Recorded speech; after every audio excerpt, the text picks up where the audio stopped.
we must adopt sustainable practices across the building life cycle from design to demolition. So these are very important. If we are developing this kind of green buildings, they will create less consumption of less consumption of energy, pollution, and these are कैसे कर mostly non-renewable नहीं पता energy है lead to more pollution. आपको So, laptop में what are the benefits of green buildings? Majorly, so these are the major benefits like green buildings protects biodiversity, improve air and water quality, reduce waste streams, and conserve natural resources, leading to long-term environmental resilience. So these are the important things and important benefits of green buildings. Once again, related with the benefits related with economic benefits like reduce operating costs, create, expand, and shape market for green product and services, and which improves the occupant productivity. And what are the benefits of social? And these are the social benefits like enhance occupant comfort and health, heighten aesthetic qualities, and minimize strain on local infrastructure, improve overall quality of life of everyone. So these are the major features of the green building, and this includes generally minimum landscape disturbance, recycled materials utilization, efficient water systems, renewable energy, good indoor air quality, intelligent building management system. So this kind of things, they are in features. So what are the merits of green buildings? These are the major merits uh, of green buildings offer generally offers efficient technologies, easier maintenance, return on investment, improve indoor air quality, energy efficiency, water efficiency, waste reduction, temperature moderation, water conservation, economical construction for poor, healthier lifestyle and recreation and improved health. What are the demerits of these buildings? Generally, these are the major demerits, like how this kind of challenges exist there, like higher initial cost, limited material availability, longer construction time, and the need for skilled workers. These kind of challenges are there. These are the major demerits of the green building constructions. So, what are the major rating systems presently for green building? So, these are the generally rating system generally helps for evaluate environmental performance. Actually, majorly these things are very important. Ratings are important because these ratings are based on the what are the environmental performance related with the building construction throughout its life cycle. This kind of things considered in the rating system, and which comprises of set of criteria, generally set of criteria where we analyze all parameter based on the design, construction, operation of a green building. So each criteria has pre-assigned points and sets performance benchmarks and goals that are largely quantifiable. So these are the major building rating systems, and these systems are generally BREEAM, GB Tool, LEED, and CASB and IGBC. BREEAM is for Building Research Establishment Environmental Assessment, adopted in UK in 1990. GB Tool was developed by our International Framework Committee for Green Building Challenge, and a lead is generally is for under utilizes for energy and environmental design and developed in USA. CASB is generally comprehensive assessment system for building environmental efficiency, and it was developed in Japan in 2001. And also India is also having one council, that is Indian Green Building Council, was formed in 19 in the year 2001. So these are the fundamental principles of green building, and the foundation of green buildings generally lies in structural efficiency, energy, water conservation, water efficiency, material efficiency, and waste reduction, waste toxic waste reduction. And generally these are based on the passive design like natural lighting and shading significantly reduces the energy uses. So this kind of the fundamental principles of the buildings we generally adopts.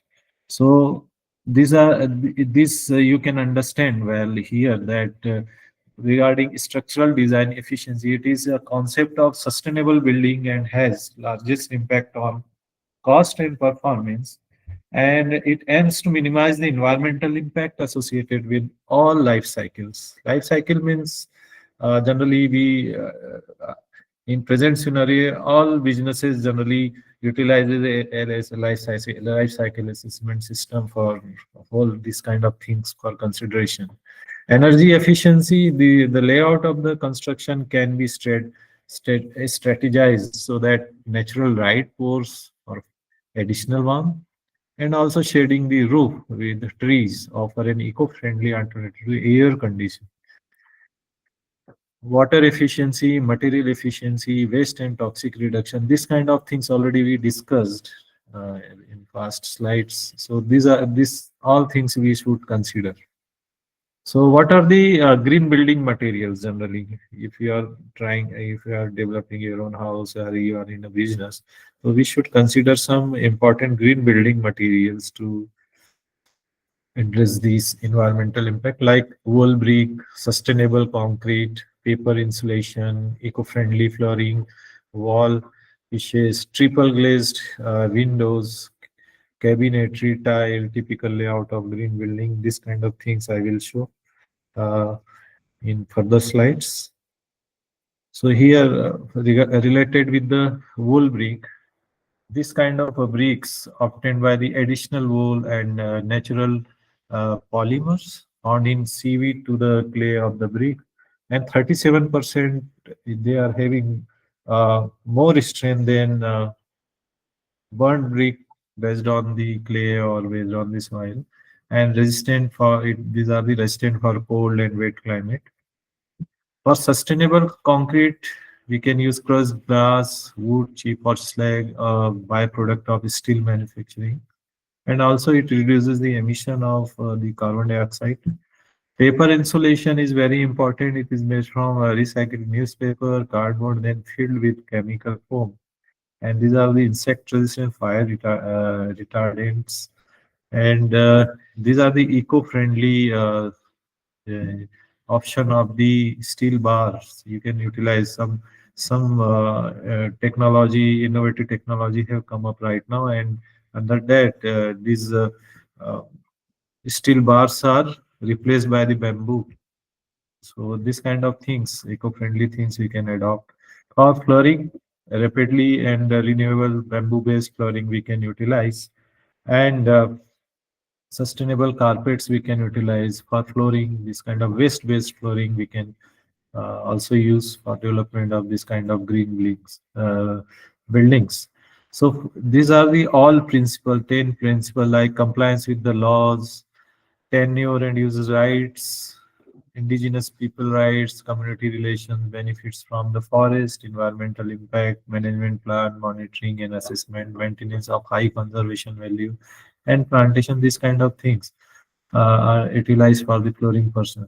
For wall paints, generally we can utilize low and zero volatile organic compound paints we can utilize. Generally, you can observe at the time of whitewashing in your house, our eyes become irritated due to paints. So these are due to the volatile organic compounds.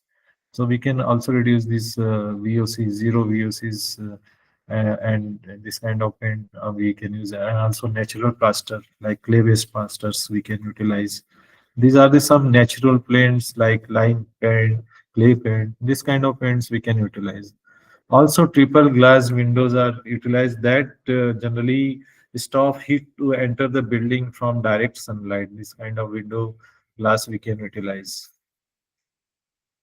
Recycled stone tiles, this kind of things we can adopt for these green buildings. Yes, for so again, now I'm utilizing our time to discuss regarding what kind of green buildings we are producing, we are developing, we are constructing in Indian context, what kind of measures we are taking right now. So this is the way need, like Indian population of India, generally it will reach, already reached towards 1.4, more than 1.4 billion right now during this year. And by 2020, 2030, 40.8% million, means 600 million people of Indian population will be living in urban areas compared to current 28.4. That's why need more and more green economy like things and green buildings so that we can save our environment. So this kind of problem is emerging, and the current development model being adopted for this purpose, we can see here that this is the example of related to the green infrastructure. And sometime you should visit the Gurugram, where Gurugram exemplifies rapid, generally it is very rapid development, but somewhere a unplanned urban growth is there, showing the consequences of energy intensive infrastructure, and such models are not sustainable long term in Gurgaon. So this is the case study, and here this is the uh, electricity consumption, power consumption during 2010, and that was observed that EPI, that is environmental performance index, was very high, something around 200 kilowatt square meter per year. So this kind of things going on. So, and also this is the BEE star rating of existing offices.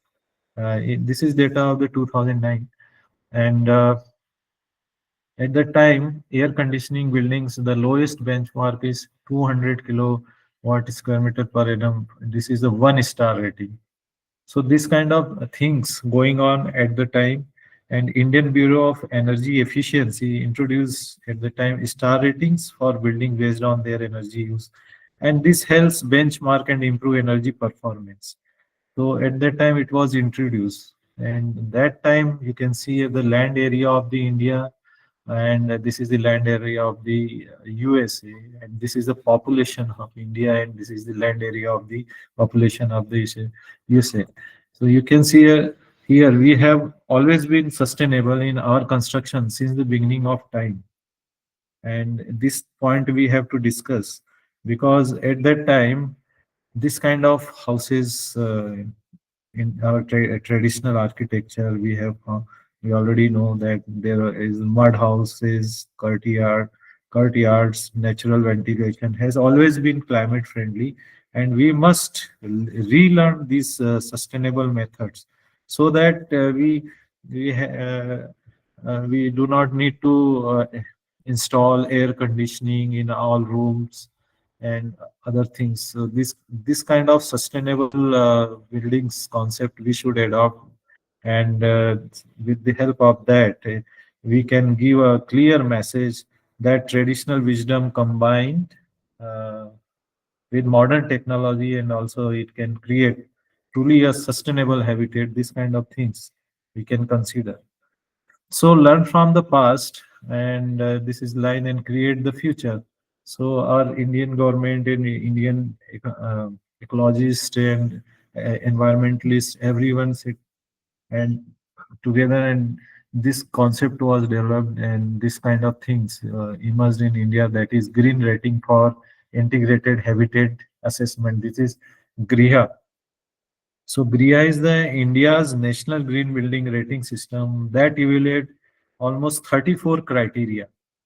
That evaluate almost 34 criteria across site planning, design, energy, water, material, and health. And it is widely adopted across major national projects. So you can see here the material and construction technology. These are the energy we use generally, and these are the set of 34 criteria related to the site planning, building design, energy efficiency, water management, sustainable building material, occupant health and comfort, and 100-point system with different weightage on various criteria. Generally, if some businesses, some buildings follow all criteria, something around 91 to 100 marks they achieve, they will get 500 rating. So this kind of things is followed up in this Graha rating system, and multiple ministries support this particular sustainability through building code, and solar incentives also given, subsidies are also given, so that this kind of ratings can be supported. So generally, it is very fast and gaining acceptance. GRIA rating system across the industry and across the country. Right now, over 279 registered projects across India, and more than 100 million square feet of built up registered area is under GRIA rating. So these are the five ministries which covers all GRIA related rating system: Ministry of New and Renewable Energy, Bureau of Energy Efficiency, Ministry of Power, Ministry of Environment and Forest, Urban Development, and also Central Public Works Department. So these kind of things. These all agencies are controlling this whole rating system of GRIA, and they are giving rating and accepting their proposal for their construction. So here in this particular site, you can see here that this is the environmental clearance look at the impact of the building on its surrounding generally, and GRIA looks at the construction activity inside the site. This kind of, so what are the advantages? What are the advantages of GRIA? This is very important. So this is lays emphasis on cost-effective strategies for making green buildings through integrated design approach. This is the question, that are green buildings are more expensive or not? This is the measure. So you can see here, if you follow the principle of green building, this is the old type of infrastructure of the buildings, something around 3,000 to 4,000 uh, rupees per square feet it will cost. But if you follow up this particular green building concept, it will reduce the energy consumption almost 30-40% reduction. And also you can see here also, in case of this kind of small buildings, also we can reduce our energy consumption. So this kind of things we achieve with the help of green building, if we adopt this system. So for conserving energy in cost effective manner, this elaborate about the green buildings may appear costly initially. These are costly, but passive design and efficient system reduce the long-term expenses efficiently. So this kind of things we can achieve. So initially cost is high, but in larger term, longer term, you will reduce the lots of expenses and it will reduce the cost. In that manner, this can be a cost effective things we should consider. So these are the some case studies related with this example. I am showing some buildings. This is the Hareda Panchkula, which is having 5-star GRIA rating. This is the Infosys office of Hyderabad, which is also given the 5-star GRIA rating. Also, some versatile rating system. This is a Panvel Residence project, which is also having a 5-star GRIA rating. Suzlon One Earth, Pune, which is also having 5-star GRIA rating. You can see this structure is there. In this structure, lots of energy we can save. So this all examples of Infosys, Suzlon, IIT, Kanpur, demonstrates successful implementation of Griha principles across various building types. You can also see here some pictures. This is a Griha GYS vision of Gurgaon, Pimpri Chinchwad. So, non-applicability clauses are incorporating common sense in the rating. Here you can see here these are the some site pictures, and these are generally I'm putting the emphasis on some human comfort, because if we are designing any building, lots of laborers are working there. So what kind of things we should observe there? These things we should also discuss. So ultimately, building exists for people. So that's why Griha emphasizes thermal comfort, daylight, ventilation, and health. So these are the some benchmark we should adopt. So here, Griha uses established benchmark to evaluate building performance, on-site evaluation, help improve compliance and design quality, and also it evaluates further. It evaluates against established energy efficiencies benchmark. So this kind of things it is considered. So, for this purpose, extensive handholding site visits generally is done. And here you can see condition on site before GRIA. If any site is not adopting the parameters of GRIA, you can understand this kind of things or this kind of process are happening there. This kind of mismanagement of site, of construction site is there. So it affects everyone, labor and environment, anything. But condition on site after GRIA, you can see a well-managed site plan is there. Everything is covered before construction, so that any kind of hazards should not be created there. So this site picture I'm showing, which is after GRIA implementation on the site. So what about small scale construction, like our small houses, this kind of things? You can see here, these are some example of houses, which shows the sustainable of ability and green building concepts. So, and the cumulative impact of this particular. So further, this simple, versatile, affordable Swagriha is launched, and this Swagriha is a simplified system for building under 2,500 square meter area, and it covers generally landscape, energy, water, material, and lifestyle criteria. And this kind of things also implemented in my own house here in Satna. I have developed my own house with the help of this kind of concept. In whole day, in all rooms, we are getting lights, solar light is sunlight from all windows. So by that, we need not to on switch on lights. So it reduces the energy consumption. Design for architect, uh, like this kind of software architects are utilized to design any particular building plan. Then further, this kind of houses are built.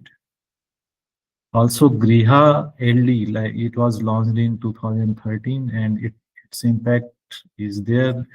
Almost uh, almost something around 70% energy consumption was reduced with the help of this kind of things. So Griha, this is the Griha website, green rating for integrated habitat assessment. Everyone we should visit this particular website to get some knowledge about how can we make our own plan for greenhouse building. So these are the Griha product catalog, and also there are some online tools related with Sagraha, Griha, LD tools. So this is all about the individual choices and social issues. These are the last lines of my presentation, and every choice from materials to lifestyle generally affects society and environment, and also sustainability start at the individual level. So with these words, we should learn more and more about this sustainability concept for the this green building, and we should adopt all these parameters, and we should start at the individual level first, then our society will become changed. So thank you so much. Thank you with this thank you for your all attention. And this green building are not a luxury, they are necessity for us sustainable and resilient future. So these are the references of Apurva Vij, who is program officer of this Griha, and also learned many things from his uh, text. And also I got some information from one faculty slide, which is having very good presentation. I incorporated all slides in my presentation. So thank you both of them. And thank you everyone for listening me, hearing me, and being with me on this important awareness program related with the green building. Thank you so much. Thank you so much, Kamlesh sir. And is there any question anybody wish to ask, please?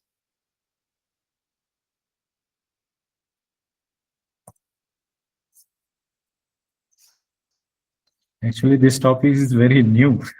That's why we should firstly aware about this particular concept, and should adopt this green building concept.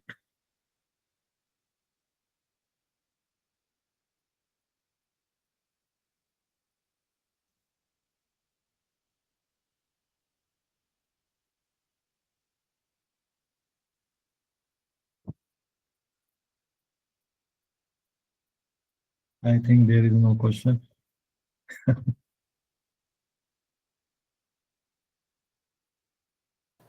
Okay, so I hope there are no questions, but yes, Dr. Dinesh, if you wish to ask any question, please. Hello, Dinesh.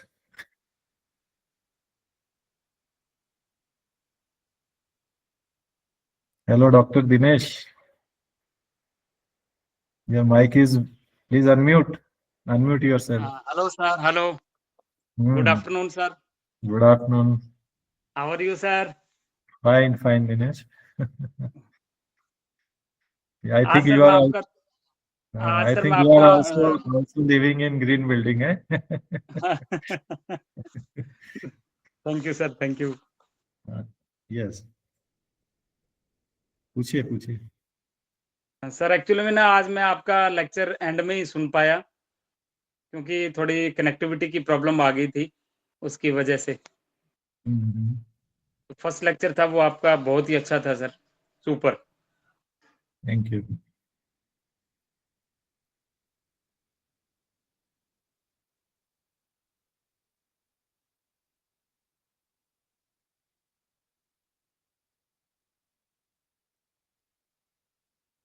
Okay, then if there are no questions from the house, then thank you so much, Dr. Kamlesh, for sharing, such time from your busy schedule. And for 2 days, you have contributed significantly to this FDP. So on behalf of RNB Global University and all participants, I thank you very much for sparing your valuable time and giving us so beautiful insights on both the sessions. Thank you so much, sir. Thank you so much, sir. Thank you. Okay. Okay. Thank you, Dr. Okay, Modi. sir. Yeah. Gajanan, sir. Yes, sir. Actually, Thank you, Kamlesh, sir. Thank you. Thank you. Okay, I'm leaving. okay, sir. Yeah, yes, sir. Thank you, sir. Thank you so much. Salam, sir. Meanwhile, can I show how to fill the feedback form and quiz, how to attempt quiz, sir? Yes, sir. Actually, that's what I was asking you to do, because our next speaker, Mr. Arun Kumar Sharma, he'll be joining at 3, right? So, Okay. yeah, you can move with your presentation. Okay. Thank you, sir. Actually, today we have to attempt the quiz competition as well as feedback form.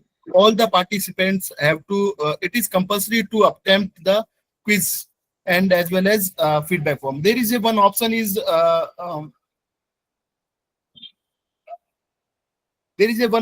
assessment. Here student have to go assessment and then choose this link, sir.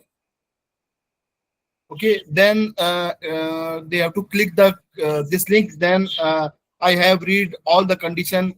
Then start. This quiz competition will start 6 to 6:30. It will be decided by the Atal portal. AICT will decide. This portal will start for 6 to 6:30, and student will take half hour. They can take maximum half hour to attempt this quiz competition. Total 20 question will be there. Total which will be MCQ, and student have to score minimum 80%. Minimum 80% marks in this quiz to acquire the certificate. Okay, then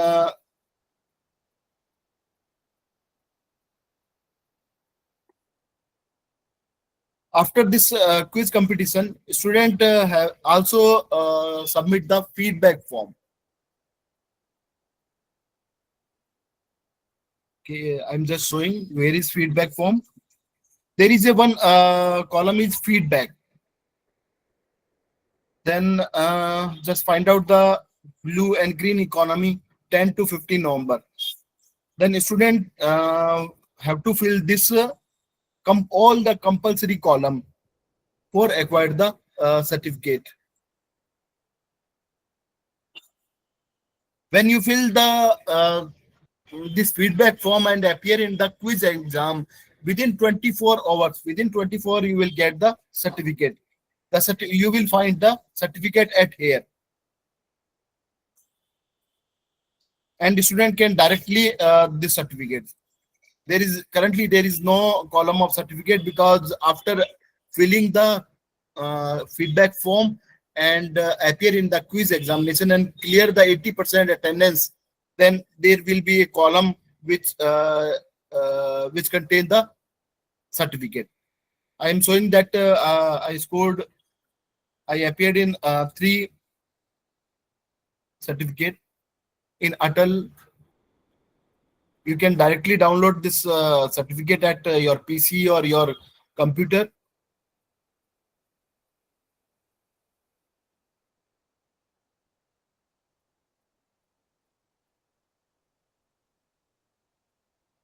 And this type of certificate you will get. There is a unique number which contain ATAL 2020 and oblique and then their reference number. Student can directly verify this certificate through the Atal portal, and they can also upload this certificate with the certificate number in their DigiLocker, which is also useful for the Vidwan and their resume also. So if any query regarding it, means first thing is participant have to appear in the quiz examination, which will be start on 6 or 6:30. Okay, you will get only 30 minutes. 20 question will be there. You have to score minimum 80% marks. Second thing, participant also fill the feedback form. Okay, after the feedback form submission, 80%, if you have 80% attendance, you will get the certificate within 24 hours of the completion of this FDP.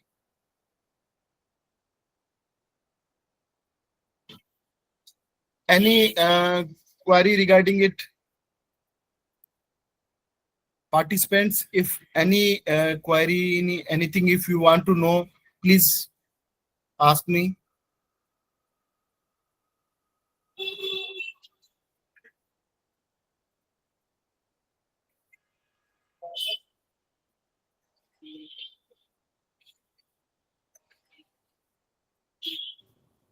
Hello yes बताएं sir. Sir, मैं ये पूछ चाहता हूँ कि ये जो अपने एफडीपी करवा रहे हैं, हाँ, ये इसको sir as a seminar consider किया जाएगा कि इसको एज अ वर्कशॉप कंसीडर किया जाएगा? सर ये फैकल्टी डेवलपमेंट प्रोग्राम है जो कि 6 डे फैकल्टी डेवलपमेंट प्रोग्राम है जो कि वर्कशॉप की तरह होता है। वैसे एफडीपी खुद ही एक कॉलम होता है, not only seminar, not only workshop sir, लेकिन अगर हम इसको शो करना चाहें वर्कशॉप की तरह हम कर सकते हैं। So it will be considered as a workshop, right, sir? जी जी sir. Okay, sir. Thank you. And it is organized by Atal, sponsored by Atal, AICT, and organized by R&B Global University. So ये सारा it will be also mentioned on the your certificate.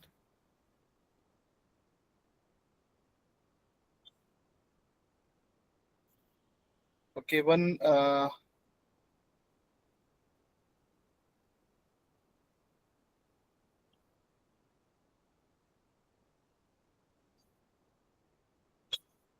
One member also requested to share again. Just a minute.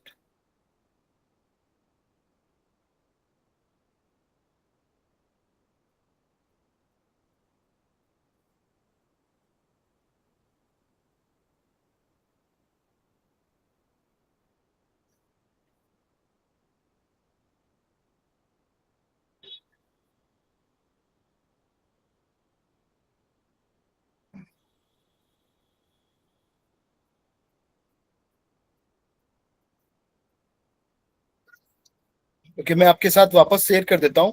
What is the process of assessment and feedback form? तो यहाँ एक option है, there is a assessment. You have to click. आपको यहाँ click करना पड़ेगा. Then you will go the FDP 10 to 15 November. Okay. Then यहाँ एक लिंक है, test link. There is one test link. यहाँ इस पे क्लिक करके you have to click on this test bar, then start. और ये एफडीपी जो है ये क्विज कंपटीशन एग्जामिनेशन है, ये 6 to 6:30 के बीच में स्टार्ट होगा। मे बी 6:30 स्टार्ट हो, मे बी 6 o'clock स्टार्ट हो, and you will get 30 minutes. आपको 30 मिनट्स के अंदर you have to attempt all 20 question. आपको कंप्लीट 20 क्वेश्चन अटेम्प्ट करने पड़ेंगे, और there is no negative marking, और सारे एमसीक्यू है, तो attempt maximum to maximum question, और you have to score 75 to 80% marks, 75 to 80% mark for the acquired the certificate. First thing, when you complete the quiz examination, आपको submit करना है। जब quiz complete हो जाएगा, then after you have to fill the feedback form. There is a one feedback. यहाँ option है feedback का, feedback जो कि यहाँ ये देखिए यहाँ कॉलम आ गया है फीडबैक के लिए। तो यहाँ फीडबैक पे आपको क्लिक करना है, तो यहाँ फॉर्म ओपन हो जाएगा कंप्लीट। तो please submit the feedback about the this FDP, और अपना फीडबैक सबमिट कंप्लीट इसमें यहाँ सबमिट करने के बाद आपने जो भी एफडीपी सर्टिफिकेट के लिए कंडीशन है, 80% अटेंडेंस, 75 to 80 मार्क्स और फीडबैक फॉर्म, अगर आप ये कंप्लीट कर लेते हैं, then you within 24 hours you will get the certificate. और सर्टिफिकेट या डाउनलोड करने के लिए there is a one test bar is certificate, यहां से आप डाउनलोड कर सकते हैं।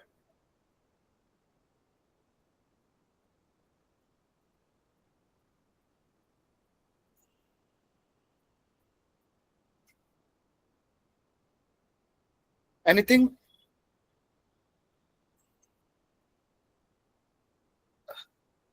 अरुण सर आ चुके हैं, Shailendra sir?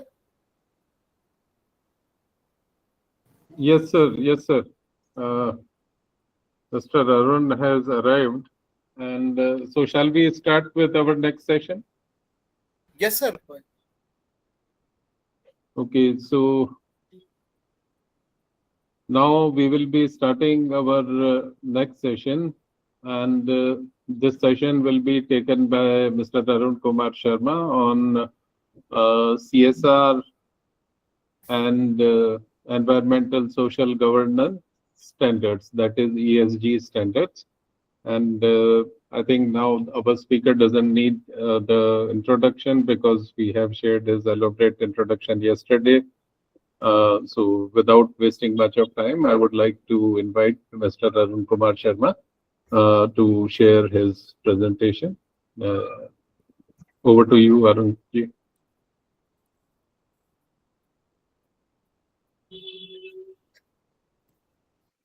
Good afternoon, everyone, and thank you, Shailendra ji, again giving me the opportunity to speak with such an energetic audience.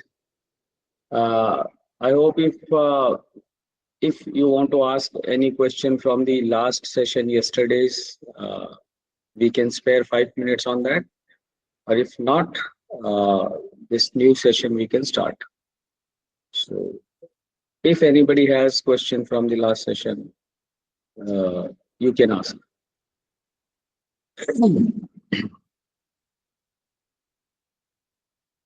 Fine. I think no questions. So let's begin. So corporate social responsibility.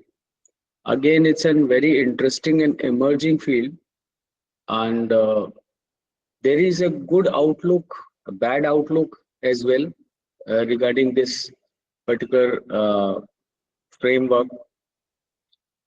So let's first understand what's happening across, in different domains in terms of corporate social responsibilities. And I think it needs no introduction, what is the definition of it, but briefly I'll be covering that also. So let me start sharing my presentation.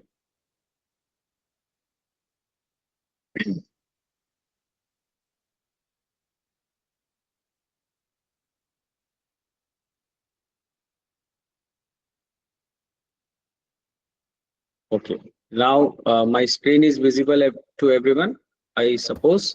Yes, yes, it is visible. Okay, fine. So corporate social responsibility means there are certain areas where government wants to focus, but what happens, government has a limited resources, limited access, and why only government should do social responsibility? Society is ingrained in our culture, it is ingrained in our business as well. So why not corporate who does the business should come in front and also do the social responsibility. Fine.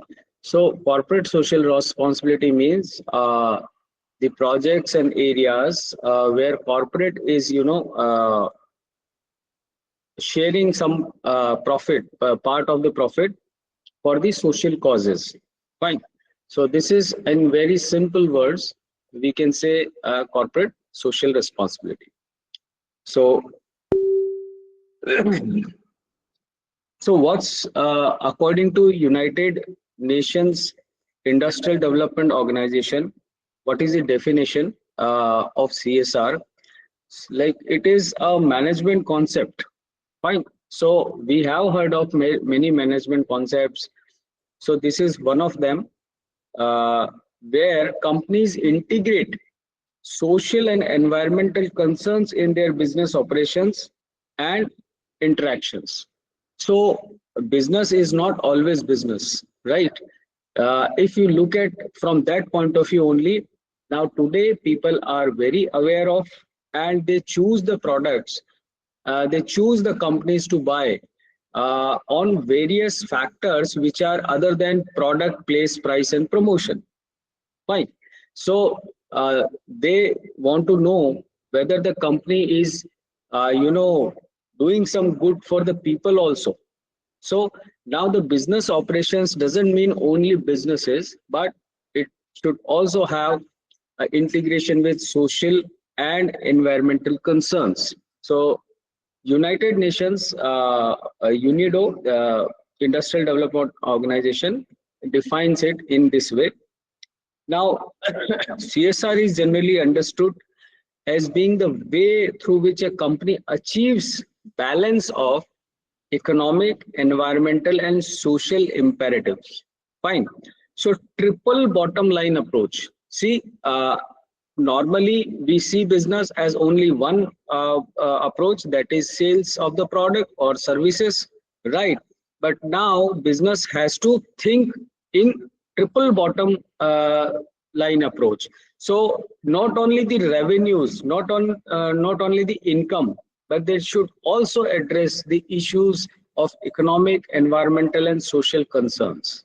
Fine, for that company where it is operating, where it is generating business. Fine. So triple bottom line approach is what is the pivotal concept for corporate social responsibility. Now, the American economist, Mr. sorry, and Mr. Howard Bowen and Grinnell College, uh, uh, he is called father of corporate social responsibility. So he coined, this kind of a term for the first time, and he said that business should also follow the ethics, and it should also show the responsiveness to the societal stakeholders. Who are the societal stakeholders? The people who are buying the products, the people whom you are taking the resources, the government, the areas, the cultures where they are operating their business, right? So he for the first time coined this term in 1953. So it's not a new concept. So it's almost around 75 years. After this 75 years, we are still listening this term in the forefront. So why? Because people have now become more aware, and they want more from the business apart from just products and services. Fine. So CSR started, picking up in late 70s in US. So this concept started, taking the attention from the normal people, because business cannot. Yeah. I suppose your only first PPT, first slide is visible. So is that the same slide you are discussing? I'm explaining in this only. Okay, okay, take it. I'm explaining in this only. So because I'm defining the entire, how corporate social responsibility concept has emerged. So from that point of view, I'm sharing some information on this same slide only. So then there was a committee for economic development in 1971, which started proclaiming about how business should have a social contract alongside the business activities. So society and business integration, it should go hand in hand. It's not just the business you can do. You should also oblige your society where you're operating. Fine. And after certain years, like let's now straight away come to the very landmark year, that is 2005, where environmental, social, and governance, this ESG term came out, and this has become the buzzword for all the international level conferences where sustainability is discussed. ESG is always discussed. So environmental, social, and governance, this has become the key word and the concerned word, because business should also look into this. Business should put resources into this. Fine. It's not just, you just keep on doing business only. Fine. So ESG is becoming now more and more integrated, more and more being asked by the stakeholders.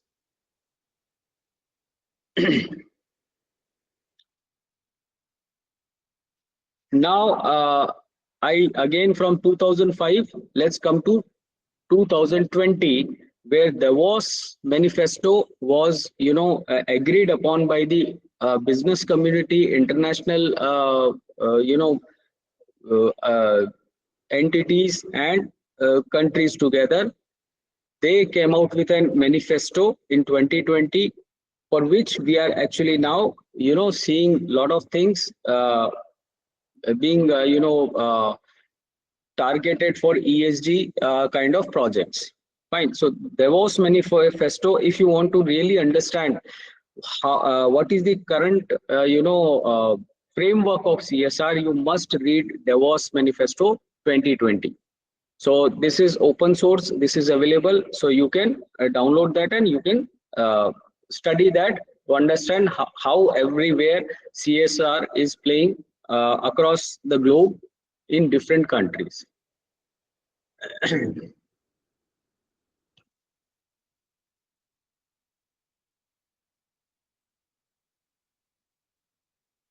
Just a minute.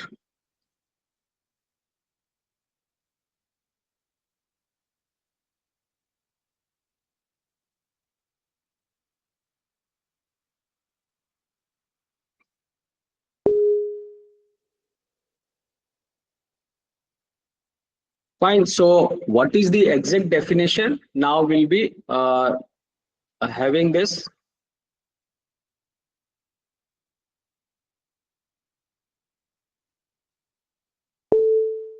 So corporate social responsibility is a business model that encourages companies to operate in a ways that enhance society and environmental while still being accountable to the stakeholders and the public. So the role of business has expanded dramatically. Fine.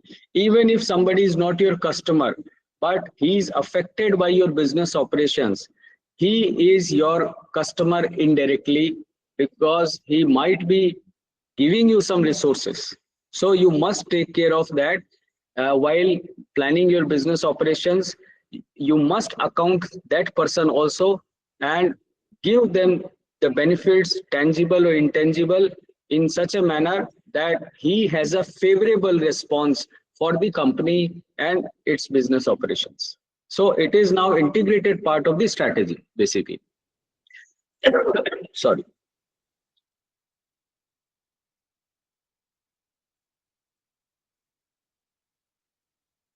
Just a minute.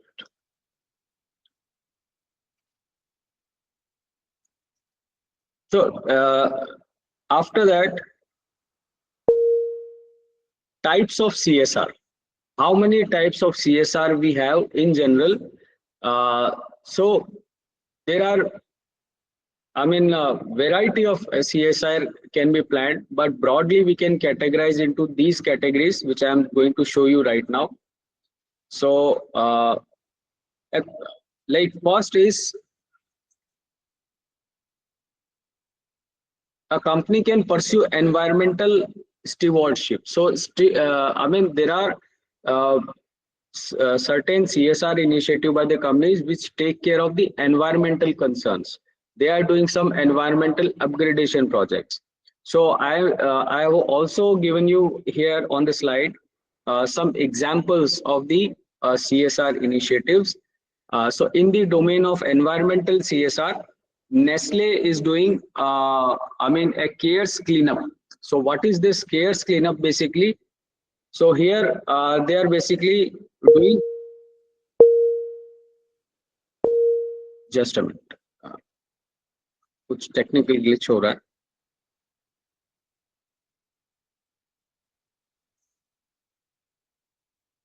Just, yeah.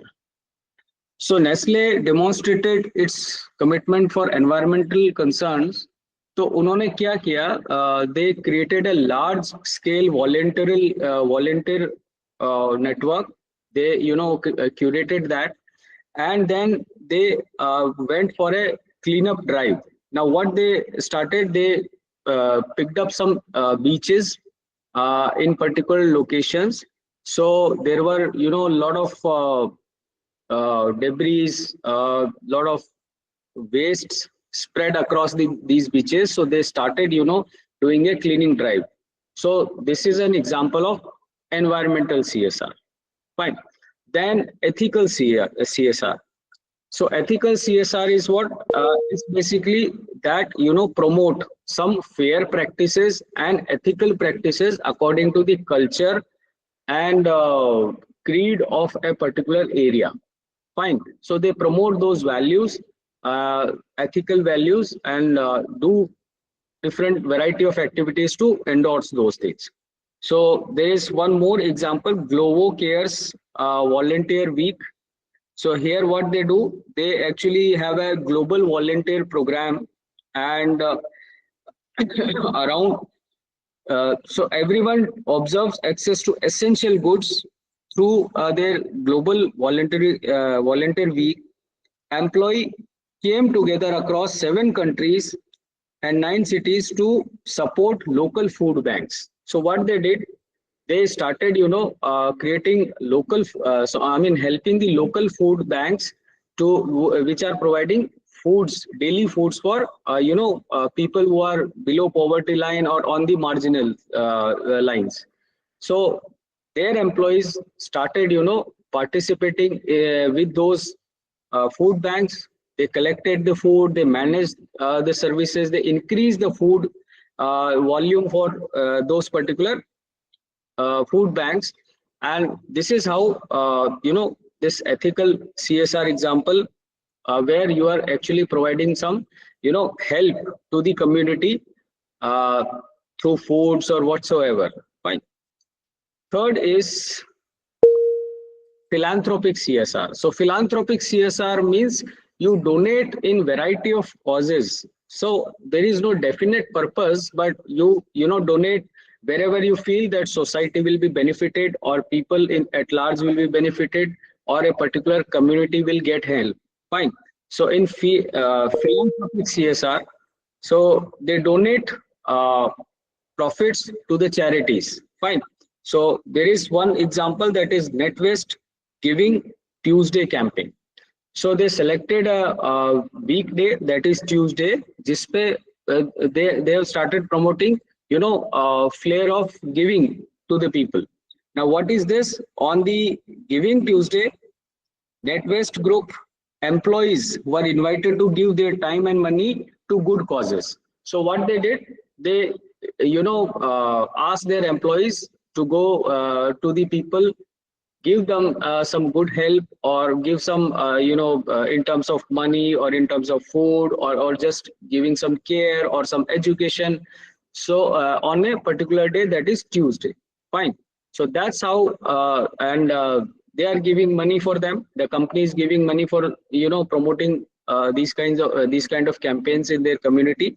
So this is how one of the example of philanthropic CSR. Then we have financial CSR. So financial CSR means it does financial investments in the program, donations, and product researches. So these are a bit long range CSR activities, where 2 years, 3 years, or 5 years, or maybe more than that, a company is financing some activities which are coming into the domain of CSR. Fine. So there is a company widely regarded as a leader, that is Patagonia, which has a fair trade certified. It carries this certification, and what it does, Patagonia demonstrates its commitment to fair labor practices through its fair trade certified apparel line. So what they do, they promote their product, but on the product they tell that their labor is getting the fair practices which are allowed by the government. So people take those products. Why they take? Because they feel that this particular clothing brand is not exploiting the labor. Fine. So in a way, they are financing, they might be having higher cost for that particular product, because when you violate labor laws, what happens? The cost reduces. But if you comply with the regulations and rules and best practices, the cost rises. So the customer should know why the cost has risen for that particular product, which is available at the half of the price in other markets. So they tell that, okay, we are a costlier product, but because we are actually having a fair practice in manufacturing our clothing brand. So this is how, I mean, broadly in 4 categories, you have 4 type of CSRs.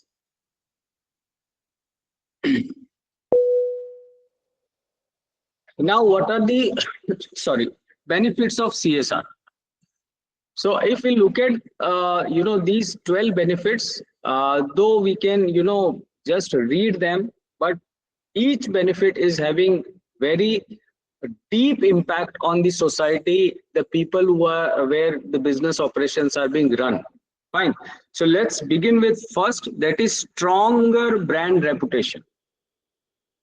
When I talk about 2 brands, let's say Reliance and Tata, fine, you just have some top of the mind awareness about both the brands, but one brand I will not be naming, but you can assume in your you can think of the answer uh, in your mind. Like if I talk about which brand is more ethical, more transparent, more social friendly, more people friendly, you know the answer, that which brand will click on your mind. So this is what is the impact of CSR. If companies are connected to the people more deep, people also respond in the same way as the top of the mind awareness proclamations. They tell that this brand stands for us. Fine. Second, attracting and retaining top talent. See, people here, even IIT, IM graduates who are leaving the jobs in America or in other companies and coming to the villages, and they started doing farming.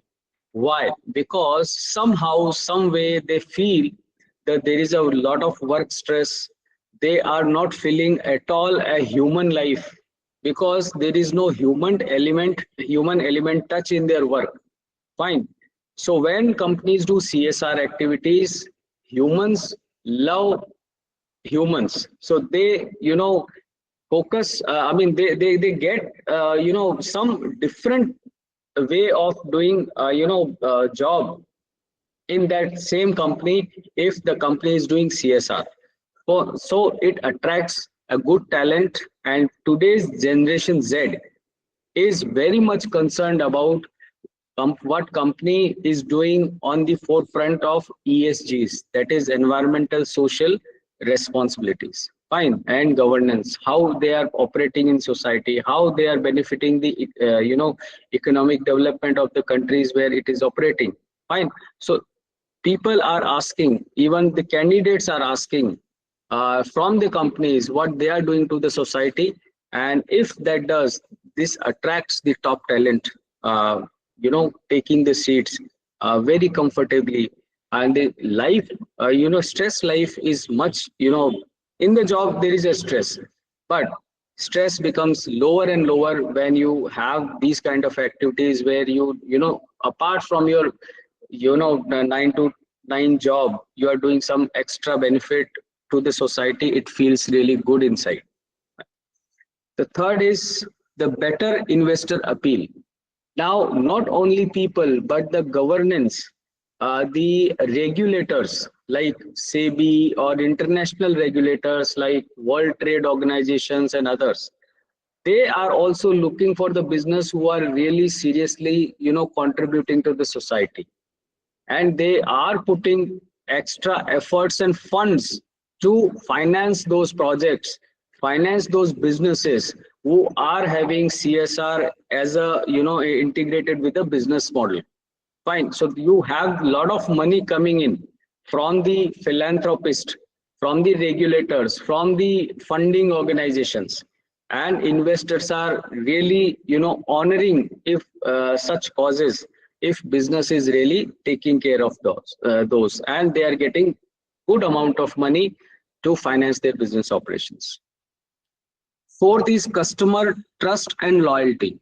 See, customer trust and loyalty is not just about discounts or some promotional activities or some free tour. It is also about that when my next generation will come on the roads, will this company's products and services enhance the quality of life of my next generations or not, or are they going to spoil it? Fine. So that is also coming into the mainstay for the customer loyalty. So customers are not just buying products, but they are observing what you are doing. They are also observing that how you are, passing the benefits to the next generation. Are you deteriorating the quality of life, or are you promoting quality of life around us? And because of that, customer loyalty is again redefined. Then boosted employee engagement. As I said, humans are humans. You can give them good interaction with machines, but they also need interaction with people.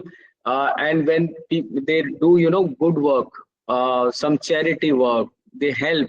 It is a good feeling that comes with peace of mind. And when peace of mind comes, the work-life balance, is being addressed, and people feel more happy while working. Even in the, stress hours, they are doing better productivity work than you just give them only business operations activities. So human element is added to their job performance, or sorry, the work schedule. They, become more productive. There are studies which are, giving the evidence that if you engage employee only in business activities, their productivity will increase to some extent, but after certain time there will be onset of exhaustion. So to remove that kind of a situation, you need to give such kind of CSR initiated activities, so that employees engage in non-business activities as well, and they form a better perception for the company. Right. Then competitive advantage. As I said, that customer does not decide only on based on product features, discounts and promotional activities, but they also decide based on what you are doing to them around in the surroundings, right? So customer is now giving the leverage to the brands which are taking care other than the products also, other than their services also. Fine. So here competitive advantage will be in the long run. It may not be immediately available, but in the long run, when competitive advantage becomes so solid, you become almost immune to the competition there. Purpose-led innovations.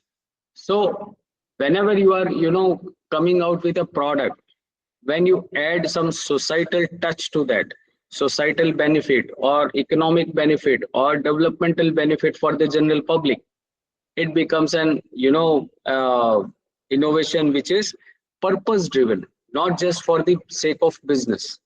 It should solve the problem of society at large, and if it solves, there will be lowering chances of unrest among the people, and this will in turn indirectly help companies to have this smoother operation in that particular area, right? So this is how it benefits. Then stronger team connections and morale.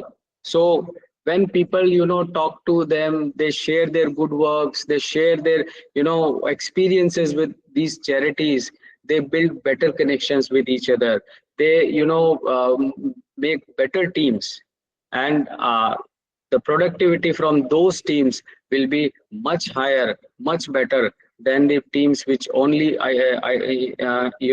operate only in isolation for the business operations. So you have this advantage when you run the CSRs. Then community engagement, the people around you where you are operating businesses, this community comes together with you in your progress.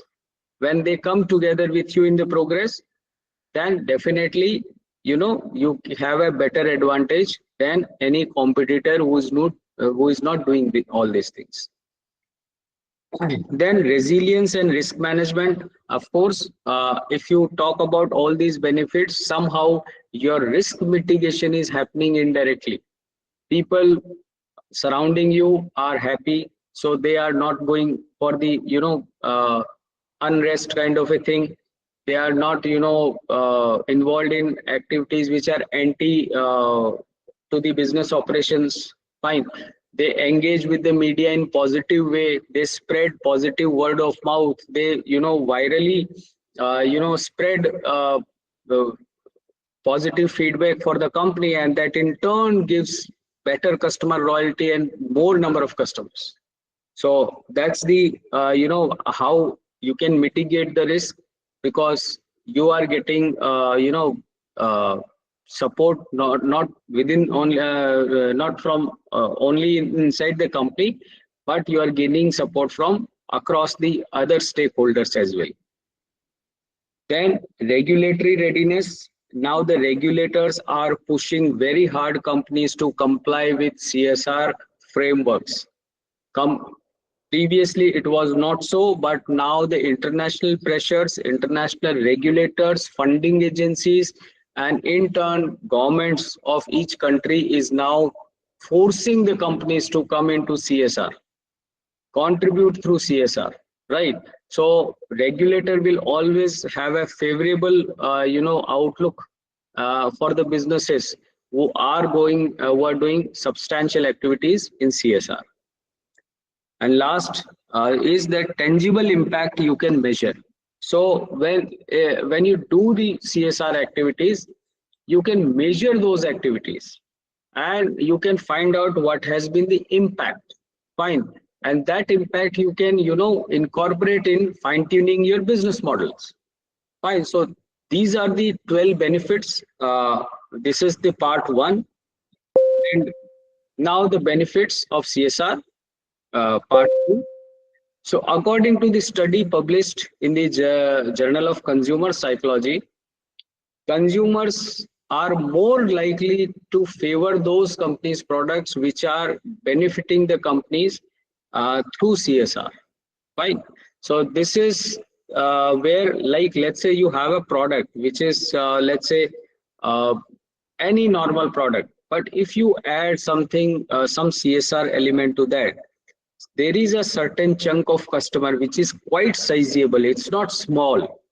They get attracted to these kind of brands which are talking about ESG concerns on their product labels.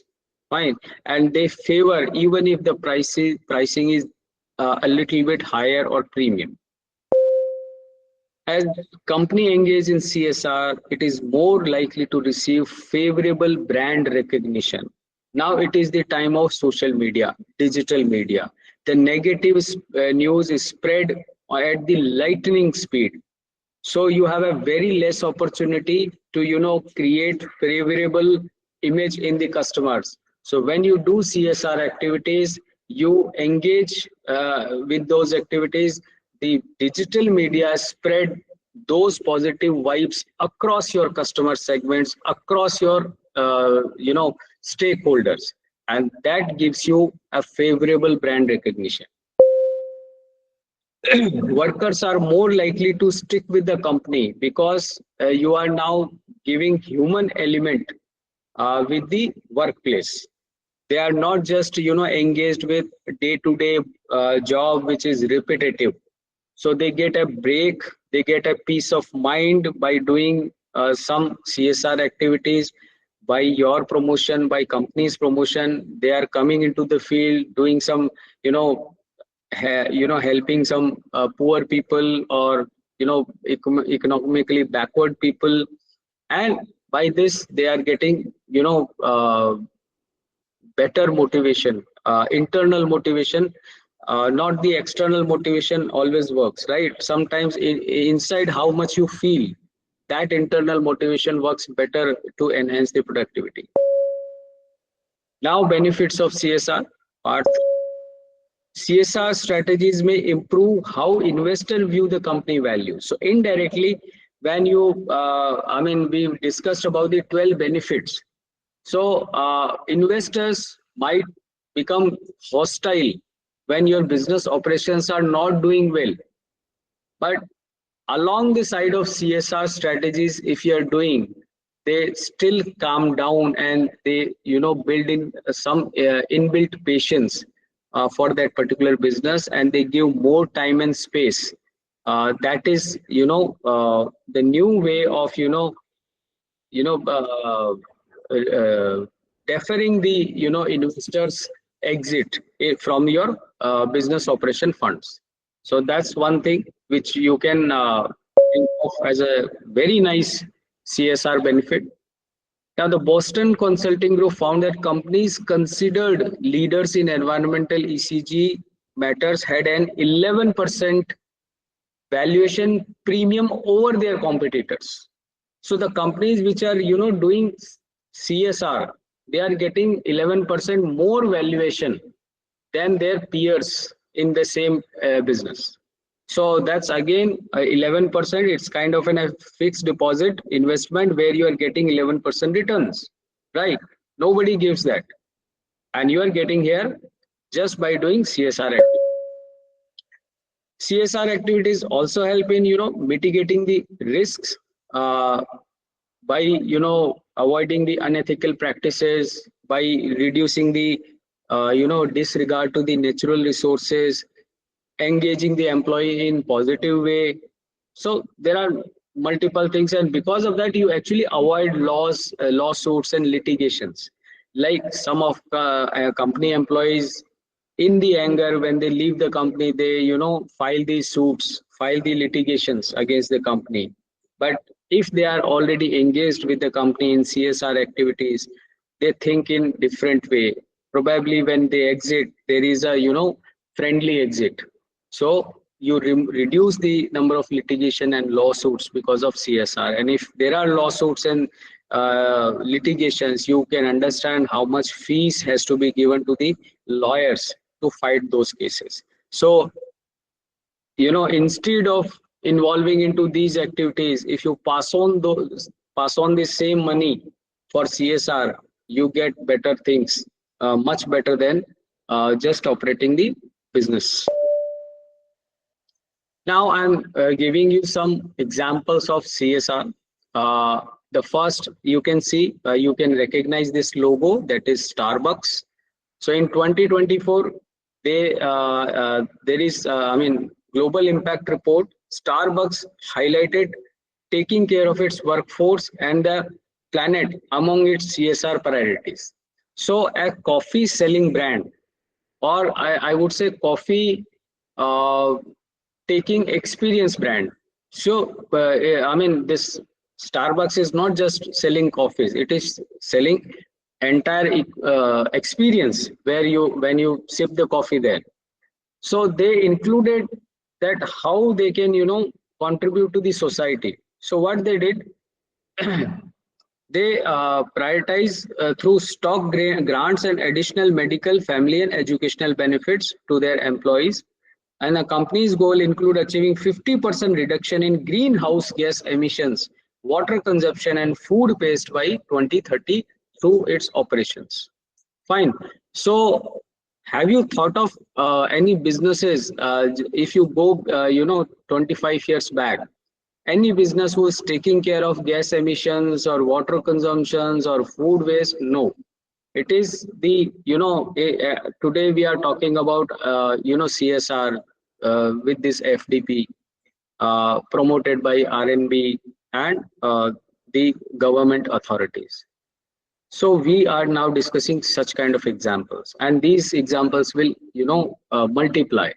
It's not going to reduce, it's even going to be more and more in the future. Now, another example is Home Depot.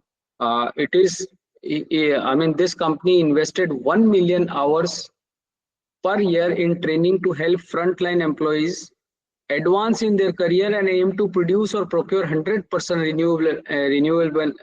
renewable energy to operate its facilities by 2030. Plans to help customers reduce water use by 100 billion gallons by 2026. So this is how, again, this is huge amount, and a business is thinking of that. It is in their policy, it is in their strategy when they are playing into the business operations fields. Fine. So that's how this is a very great initiative by Home Depot. Now the General Motors. General Motors won the Sustainability Leadership Award from Business Intelligence Group in 2022. Automaker provided $64 million in grants to nearly 400 United States non-profits. Non-profits means NGOs. So NGOs को they provided $64 million funding, जो किस चीज पे focus कर रहे थे, on social issues. Fine. So this is how, I mean, the different companies are doing CSR activities. I just gave you 3 examples. Now, what is ISO 26000 and why it is relevant to CSR? So CSR is basically a kind of a framework which may not be legally compliant ready. Like there are no legal norms for this at international level that you do certain things that it will be defined as CSR, and if you don't do those things, it is prerogative of country and their administrative office to define. But at international level, ISO, that is International Standard Organization, have come out with broad guidelines that is called ISO 26000. Fine. So it has all these areas. I am not going to discuss all these areas here. So there are almost 17 areas in which they have provided guidelines. Fine.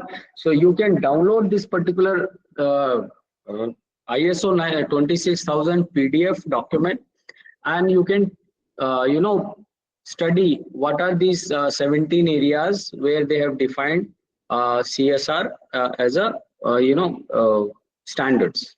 Fine.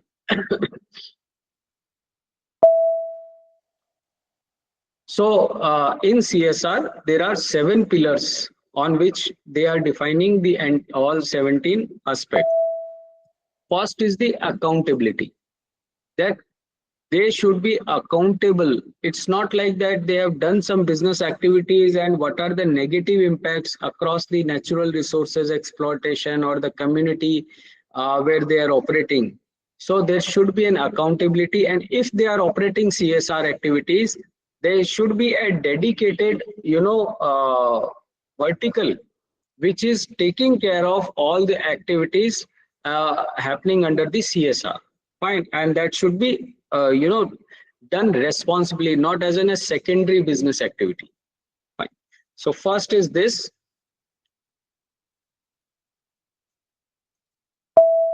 Then second is transparency. So whatever you're doing, it should be transparent. It should be legally compliant to the compliances by the government. It should not go into the realm of tax evasions or money laundering or such kind of thing. So whatever you do with a transparency, so that governments or institutions or regulatory authorities can track what you are doing and they feel comfortable about it. Then you must have an ethical behavior. Like we keep hearing news about that some of the companies promoted some NGOs which are creating political turmoil in certain country, or they are disturbing the administrative setup in the countries. So your behavior should reflect very ethically in that particular area where you want to conduct CSR. It's not like that it is being assumed as a against the government authorities or regulatory authorities or political setup or their cultural setup, right? So ethical behavior must be complied. Then respect for stakeholder interest. So the people who are engaged with your business operations, its employees, your customers, the area where you're operating, the cultures which are there in those areas, you must respect that.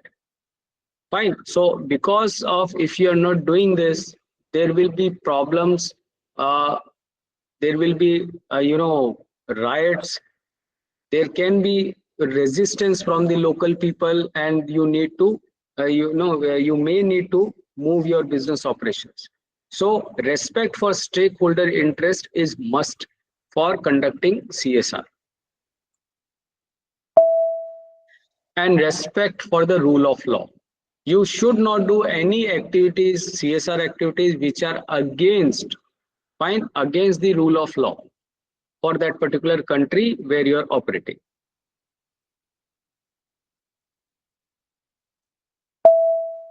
And respect for the international norms of behavior. So see, at international level, there are certain ways you should operate as a business entity in a particular country or in multiple countries. You should follow those norms also.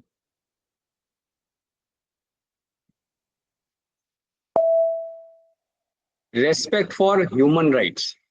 So your CSR activities should not in a way offend somebody's human rights. Fine. So in this ISO 26000 standards, they have defined all the 17 norms based on these 7 pillars. So anything if you want to do as a CSR, you can refer to this document and identify if you are, indirectly or directly violating any of the things. You must correct it and redesign your CSR.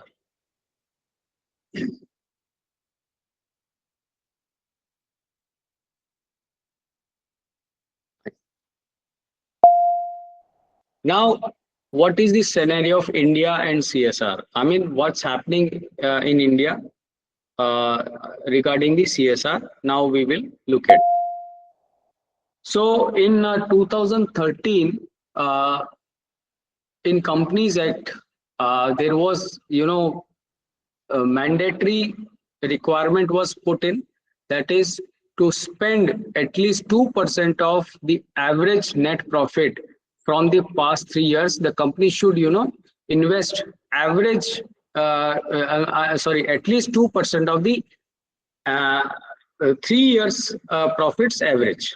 Fine. So let's say there are 3 years, last 3 years you have profit this number, this number, this number, make an average of it and then calculate 2%. So this much of fund minimum should be directed towards CSR activities.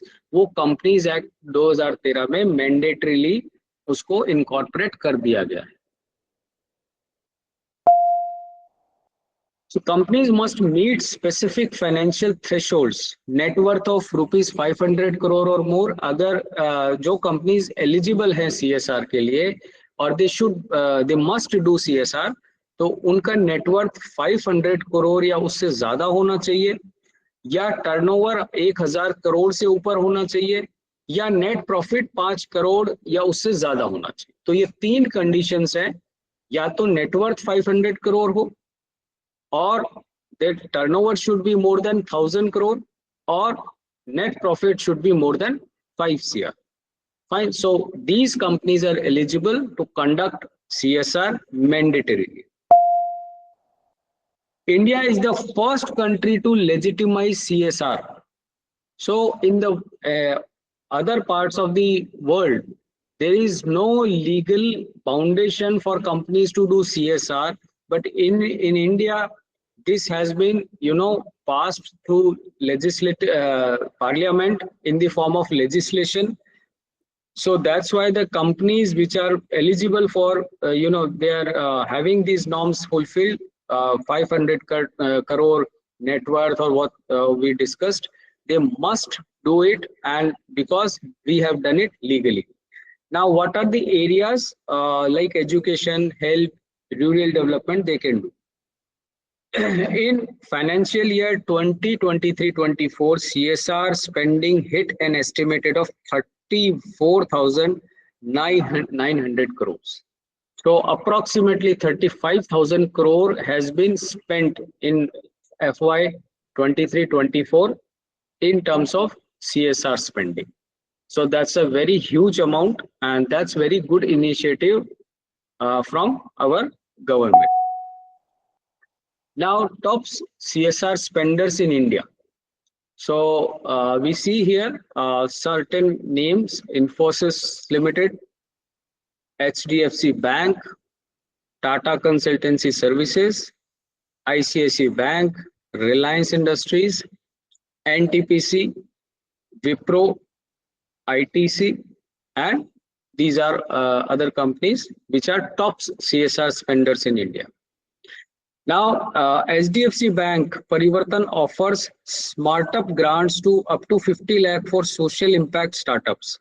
अगर आप कोई आप में से जो भी अगर students हैं वो सोच रहे हैं कोई स्टार्टअप लाने का, तो SDFC बैंक जो है वो CSR इनिशिएटिव में they are providing 50 lakh rupees funding for the startups who create social impact, or they are social enterprises basically. So the bank was the top CSR spender in FY 2024 with a budget of 922 crore. So approximately 1000 crore they spent in CSR into FY 24. Reliance Industries, the foundation funds programs across education, healthcare, and rural development. So it is a Reliance Foundation which has a multiple activities in CSR. It's not just focusing only one aspect, but they are running into multiple fields. And they spent around 899 crore in FY 20. Tata Consultancy Services, they also spent around 813 crore.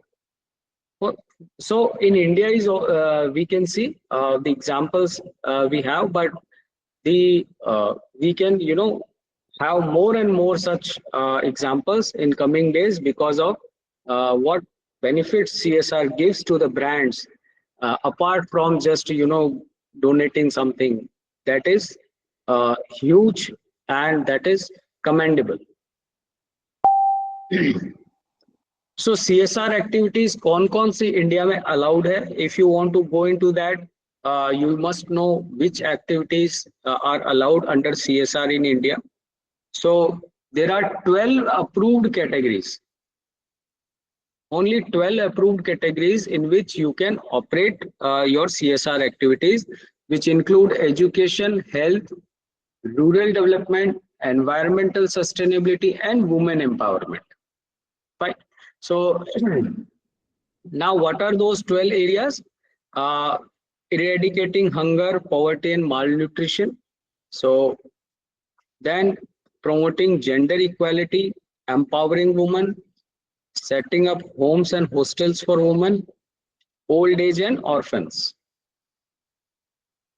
Protection of national heritage, art and culture, restoration of buildings.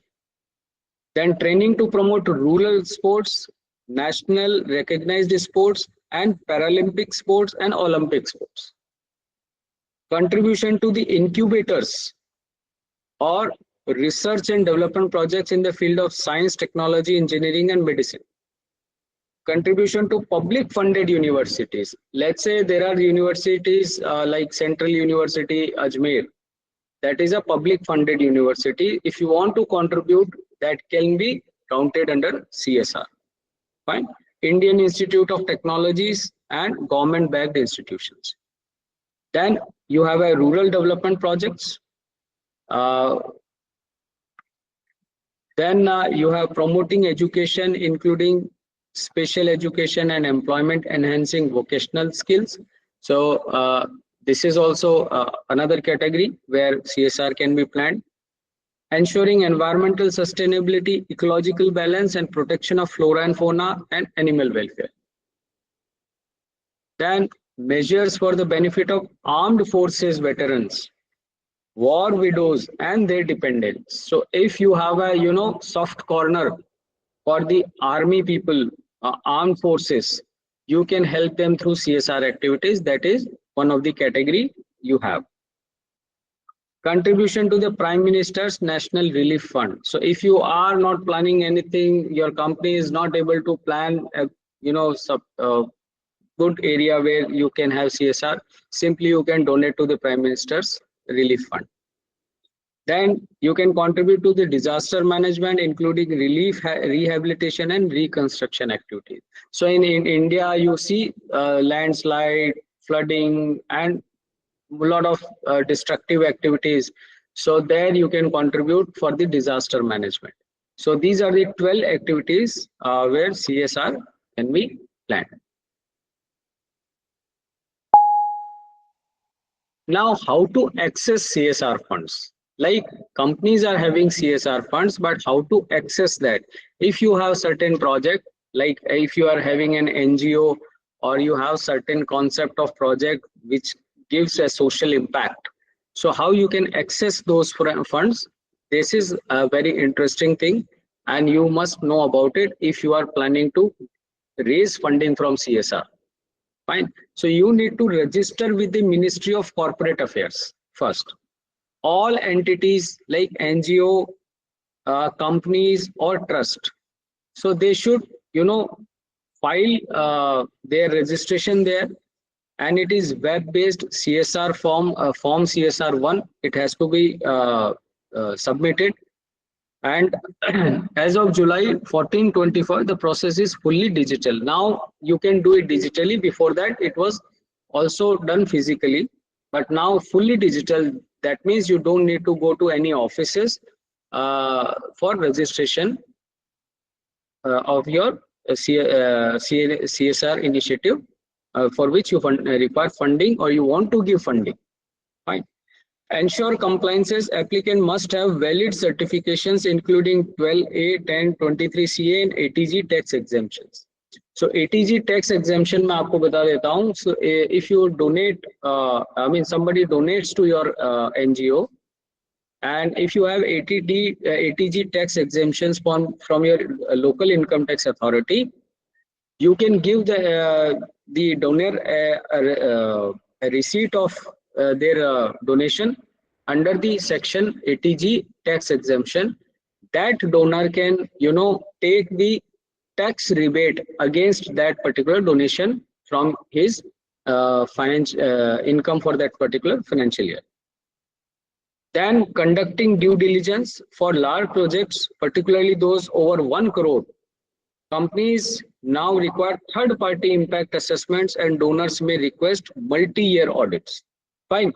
So 1 crore से अगर ज़्यादा का funding है तो वहाँ पे third-party assessment ज़रूरी है, audit ज़रूरी है. Align with the company policies. Proposal must align with the specific focus areas of the company or foundation. So it's not like that the company is focusing, directing the fund for particular area, but you are asking for somebody something else. So this should not happen. There should be alignment of donors' purpose and the agency which require that funds. And utilize CSR platforms. Information on corporate CSR activities, including funding, window and annual reports can be found on the National CSR portal. So you can go there. There are a lot of people who are donating as a CSR for the CSR activities. You can find the contacts. You can use that portal to ask them to donate their funds to your CSR activities. Right. So this is how you can access CSR funds. I think everybody must go to this CSR portal and see how this thing happens in practicality, right? So you will get a feel of it, how this happens. Now, platforms for CSR funder and funded entities. So I'm just giving you a preview of it. You can visit this particular platform.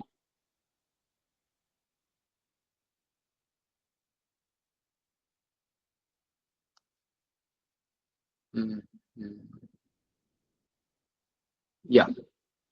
So this particular platform is available. Spending of CSR funds on COVID-19.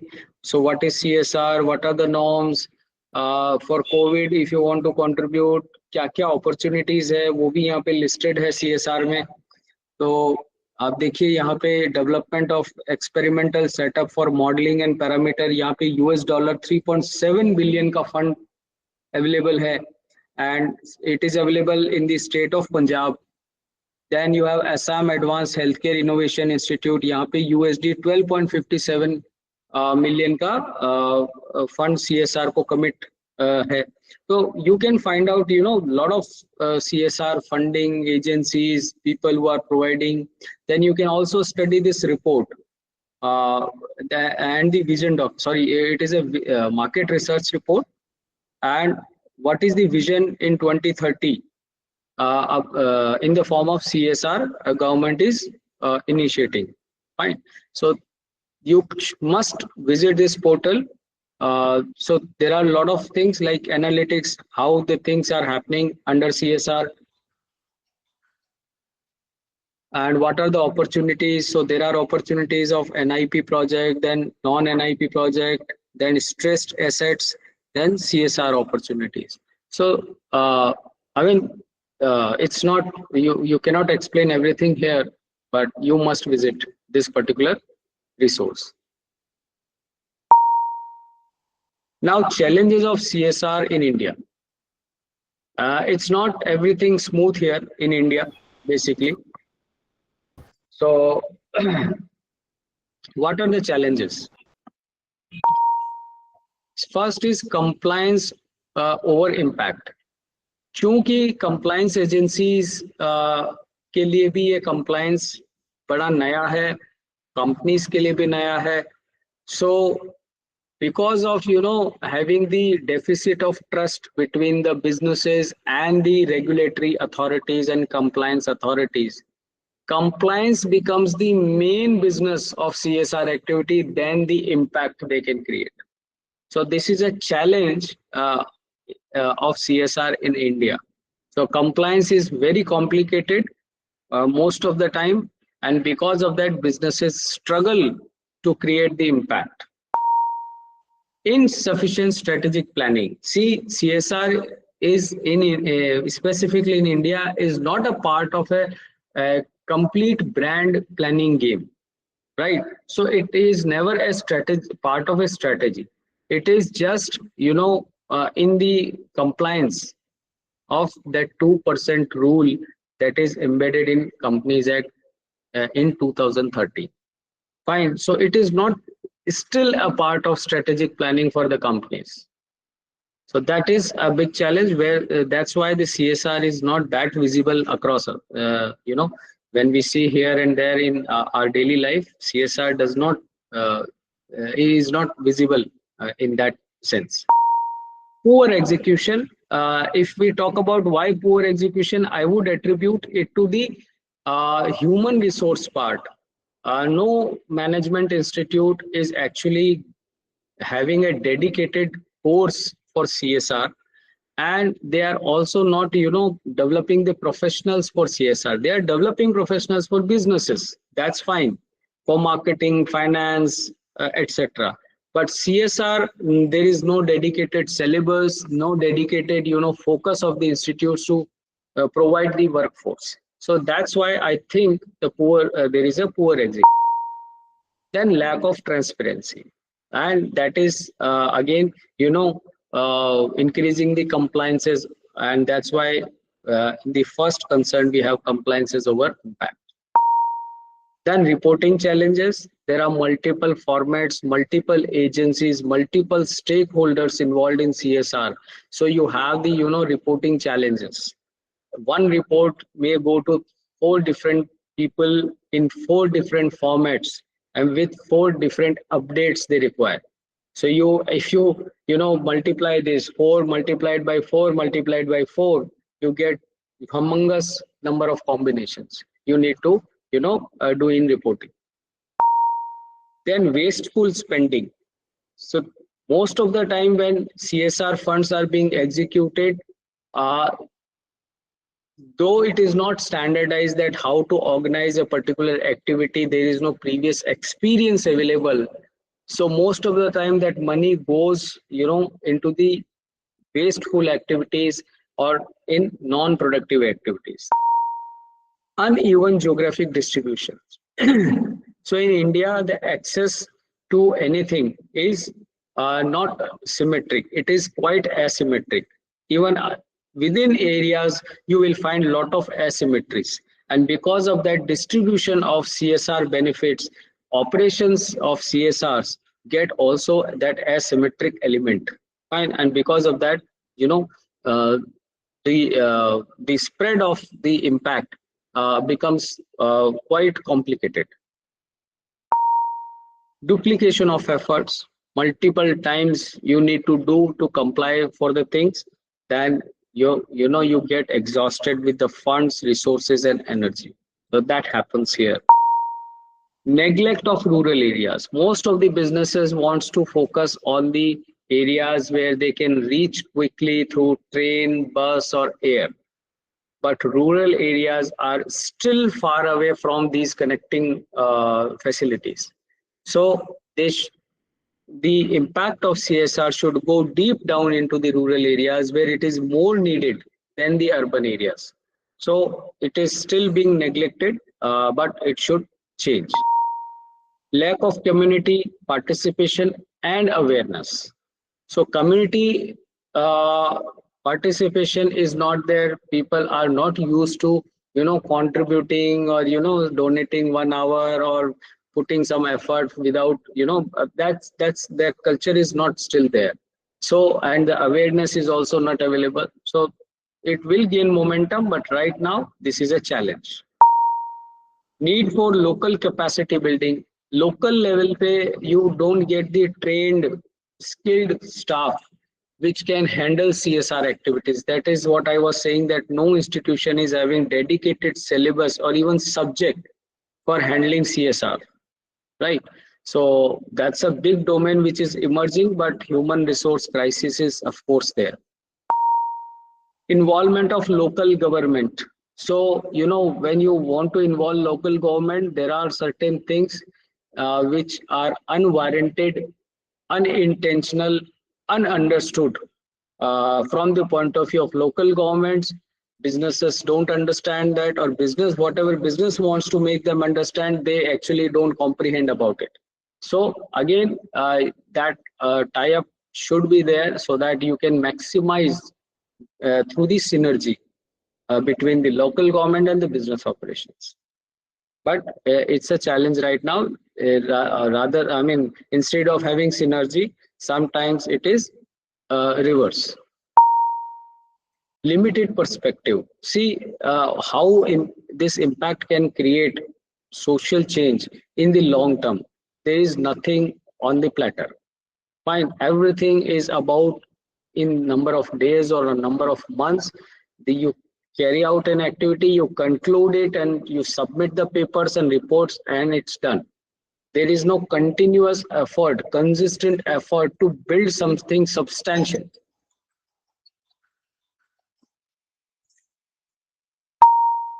And CSR as a public relation activities. See, businesses see CSR as only a promotional public relation activity so that they can, buy positive mindset from the customers. So that should not be the case. See, the indirect impact is this only. But if you are focusing only on, CSR as a public relation activity, then you are not focusing on the real impact, but just you are having one more professional marketing activity to influence the customer. So that should not happen. So this is again a perception of business people that okay, they want to create some positive vibes. So through CSR they do some PR stunt. So that's how it is. So at the last, our families deserve clean water, safe air, and healthy communities. And businesses should come together with the real impact in the long term. Thank you very much. And now I open it for any queries if you have.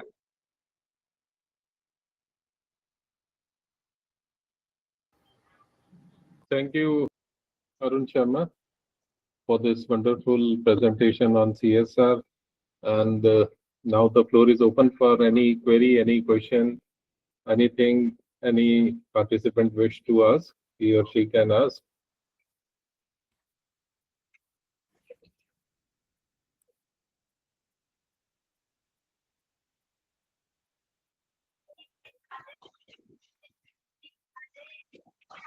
Somebody is speaking but not able to hear.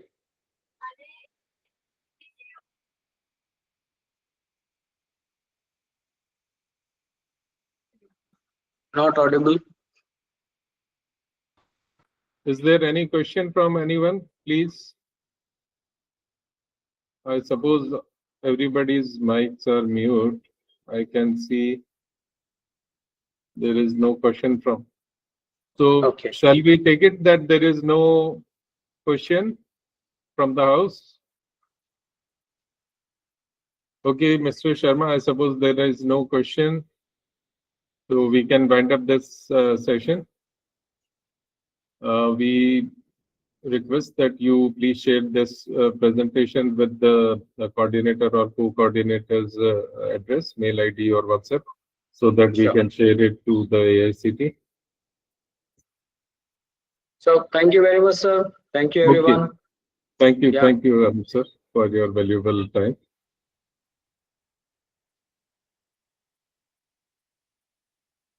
Gajanand ji, Sir, actually, Ritura sir coming within 15 minutes, sir. okay, so we should wait for 15 minutes now, or Uh, anything else you would like to share? Sir, I just talked to Ritura sir also again. Okay, Then after I will confirm, sir. Please give me 2 minutes, sir. 2 to 3 minutes. okay.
Sir, Rituraj sir coming within the 10 minutes, sir.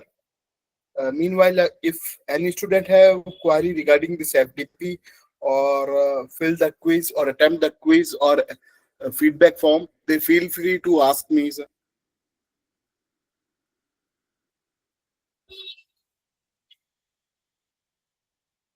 If any participant want to ask something, otherwise we will start session within 10 minutes. Okay, thank you. So we will meet within 10 minutes.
Well, participants, we will be starting with the next session very soon.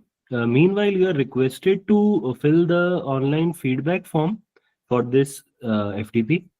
Filling of feedback is mandatory in order to get the certificate. So please fill the feedback form. The link of the feedback form is already shared to you in the group.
Hello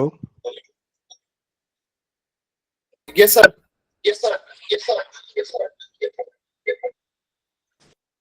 sir, ये तो बोल रहा है कि जो form भरना है वो शाम को 7 बजे के बाद भरना है।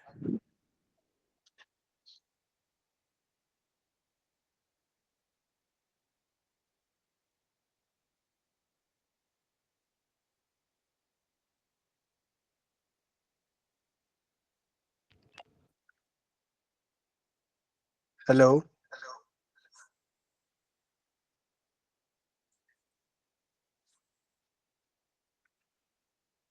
जस्ट अ मिनट, मैं भी शेयर कर लेता हूँ आपके साथ screen.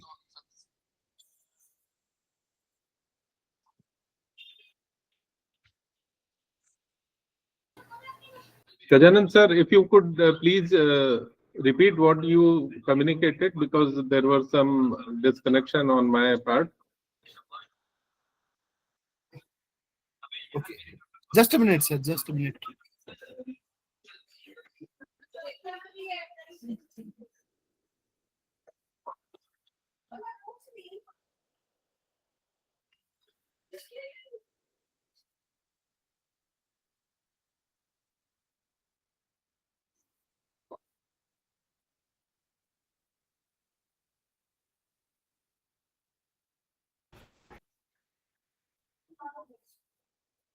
Sir, here you can fill the feedback form. There is a option of feedback. यहाँ there is a one column.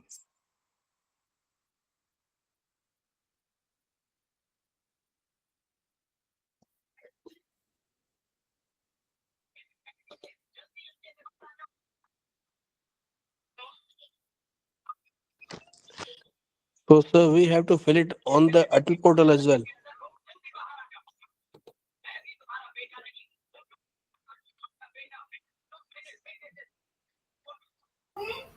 Sir, please repeat your question, sir. Please. Sir, the link which is provided in the group is stating that we have to fill the feedback form after the 7 p.m.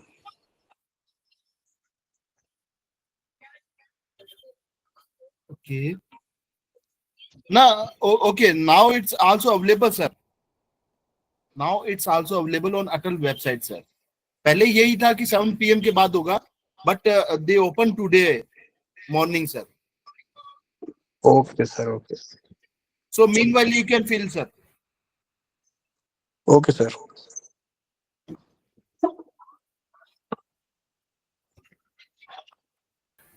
Sir अभी भर सकते हैं वैसे, it's easy. If you have any query ना, अभी हम available है, तो हम अभी आराम से आपको we can resolve your problem, sir.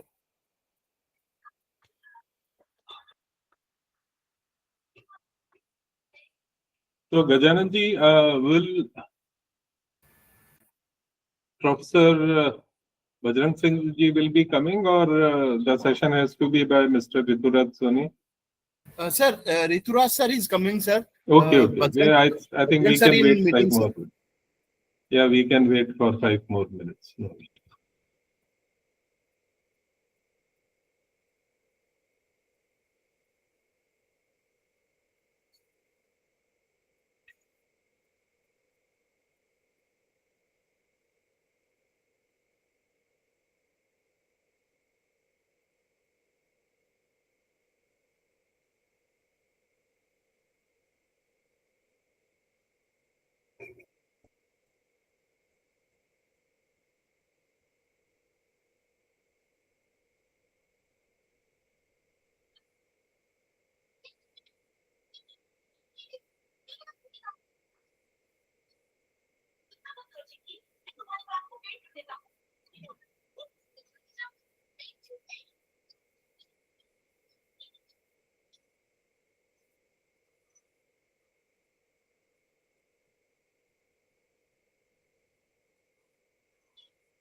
Hello, Hello, sir.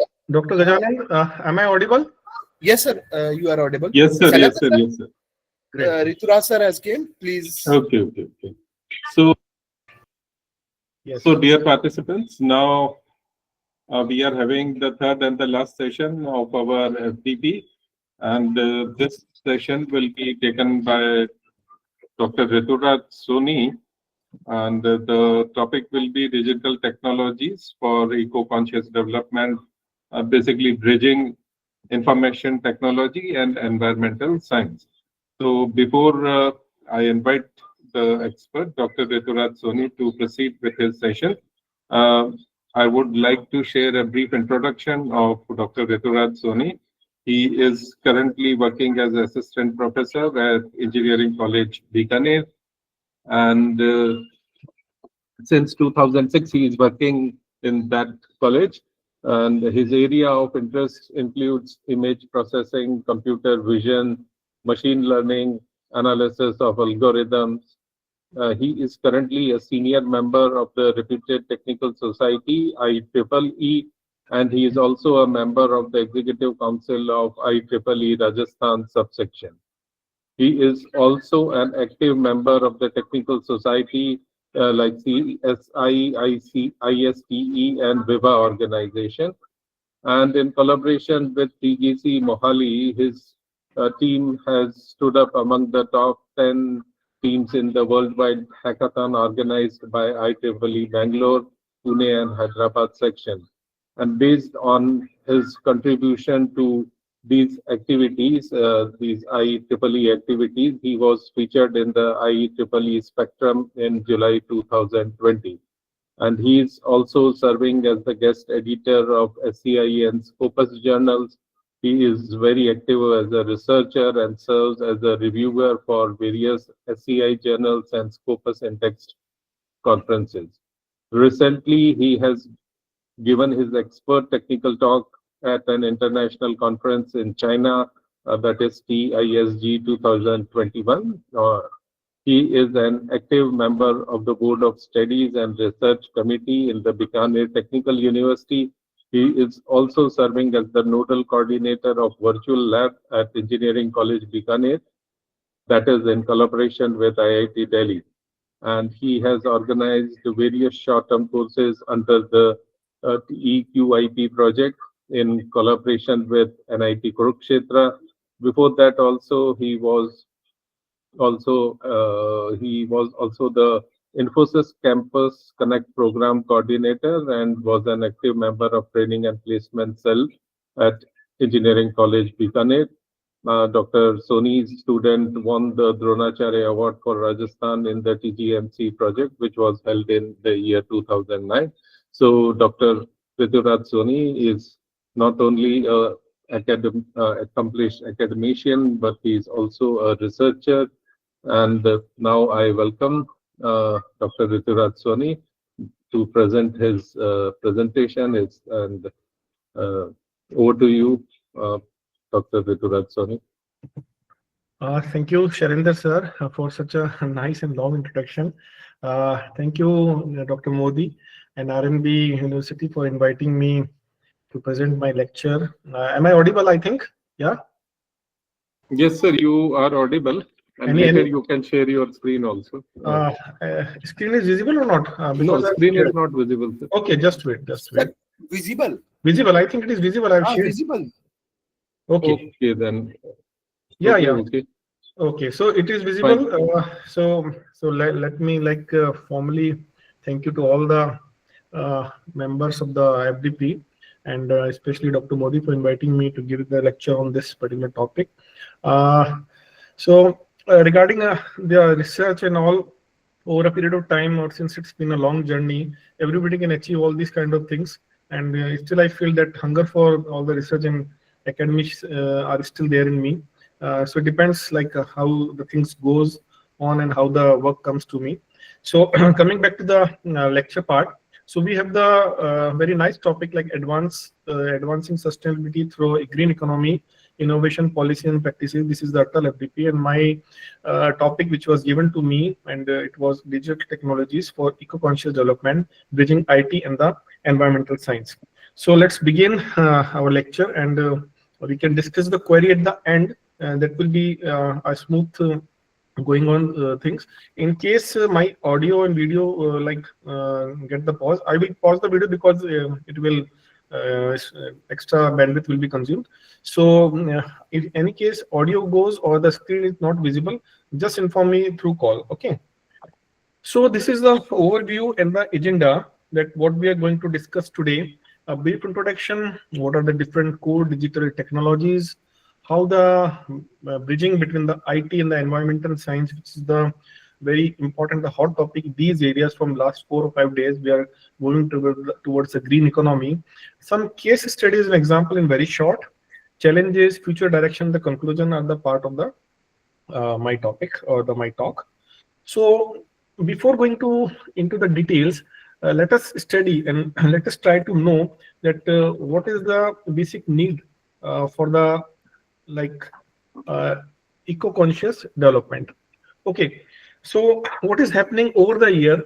Rapid industrialization is happening, and that leads to the fast growth of the industries, and that causes air pollution, water pollution, etc., and also leads to the environmental degradation due to smoke pollution and many other things.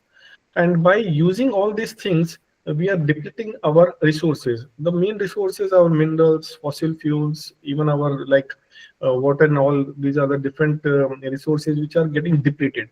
So what is happening? We are using it for our generation, but over the time we never thought of that how these things can be utilized by our future upcoming generation. We are just getting so selfish that we want to use all of them for our life. We're not thinking for the future, and that also leads to the biodiversity loss, which means the our plant, our trees, our wildlife sanctuaries are getting destroyed. Thirdly, urbanization leads to the increased waste and emission growth of the new cities. Human waste is increasing, use of the plastic is increasing. There we need some digital technology should be there. We can harness our digital technology to reversing the damage by monitoring the things, by taking the proactive approach. And here comes the sustainable development, that we want to meet our present needs without compromising with the future. So the essence of this whole talk goes around what are the solutions of the to get the eco-conscious development with the help of the technologies. And the sustainable development here refers to the thing that we are meeting our needs, but we should not compromise the needs of our future upcoming generation. Like the resources should be shared with them also. It is not like that all the resources are for us only. Example is there is one study, in one of the paper as shown in the screen, the advancement of the environmental monitoring using IoT and sensor. So how the sensor network can monitor air, water to support the sustainable societies. Now, going into the details of the digital technologies, these are the very few examples, 4 or 5. There is a lot more to go into the technologies, and it is not the single one. The combination of these technologies basically deals all the things. First of all, IoT, Internet of Things, as you all know, it's basically network of connected sensors and the devices. So what is happening? The key features are sensors, wireless communications, etc. There are some sensors which are being placed at the different locations. And what we are getting real-time monitoring data from the soil, the moisture in the soil, from the weather, etc. We are collecting that data. And the examples are like smart cities, environmental monitoring, and the smart grids. So this is one of the technologies that can be used for the getting the green IT or the green economic eco-conscious development. Again, the AI, we all know it's like era of the AI in which the human basically mimics the computer, helps to predict the things before it happens with the help of the machine learning, computer vision, NLP, etc. It basically provides you pattern recognition, provide analytics. For example, in the predictive maintenance, energy optimization, in the traffic optimization or the traffic management, we can use AI. Now there comes big data. Large amount of data is used for weather forecasting, for stock market analysis, for the movies analysis, etc. So the technology which is used for processing and analysis of the large amount of the data enable insight generation that helps in the decision making. We can analyze our climate, citizen behavior, waste management. Again, the blockchain, which is one of the finest thing happening into the present era. It is basically digital ledger. So what is happening? We consume all the, we put all the data into the blocks which are connected to each other. And once a block has been found, it is very difficult to manipulate it. So these are the immutable data, which helps into the decentralization and gives you the transparency. And since the records is immutable, it cannot be changed. It ensures trust, traceability, and the integrity of the data is maintained. For example, into the supply chain management, renewable energy, etc., it can be used. Cloud computing, as we all know, it is on-demand access to the infrastructure, platform, and the software as a services. It helps into the scalability, flexibility, and accessibility. It basically provides you data, processing power, and with the help of the internet, we can get all these resources at our premises without having the actual machines. So these are the digital technologies which will help us to connect with the IT environment. Now, a single technology cannot be used. We have to use the combination of the technologies, Internet of Things, cloud computing. All these technologies are used in a combined manner to get the things into the effect. Now, what is the eco-conscious development? So it is again one of the important things of our presentation, because before going into the solutions, we should know what is this eco-conscious development. So first of all, sustainable development. What we want, we should have a growth within the ecological limits. The data, the resources should be used in such a way that it should meet the United Nations Sustainable Development Goal. So if you have heard about the Sustainable Development Goals, United Nations have given 17 SDG, and they are also organizing many workshops, symposium, conferences, and events to track how these SDGs are maintained into the whole of the world. Now, the resource efficiency, we all know, responsible use of the energy, water, materials, minerals. What is the role of the digital technologies into that? With the help of the IoT and the AI, we can make the smart use with the help of the smart grids and the precision farming. Circular economy is very simple thing. It means that we have to recycle, reuse the things, or reduce the waste. And here the blockchain comes into the picture, which basically says it has all the records of a product, which is how it is formed and how it is being destroyed. So all the records are kept into the ledger by the companies, and it is immutable. So we can tell at every stage that what is the status of this particular product. Digital sustainability, we can say like cloud, AI, big data integration, and that helps us to maintain the smart cities, green infrastructure. So we have understood what is eco-conscious development, what are the digital technologies. Now, there are some key drivers that what is the need of bridging the IT with the environment. So the key drivers are like rising global carbon emission and the climate risk. So we should first understand carbon emission.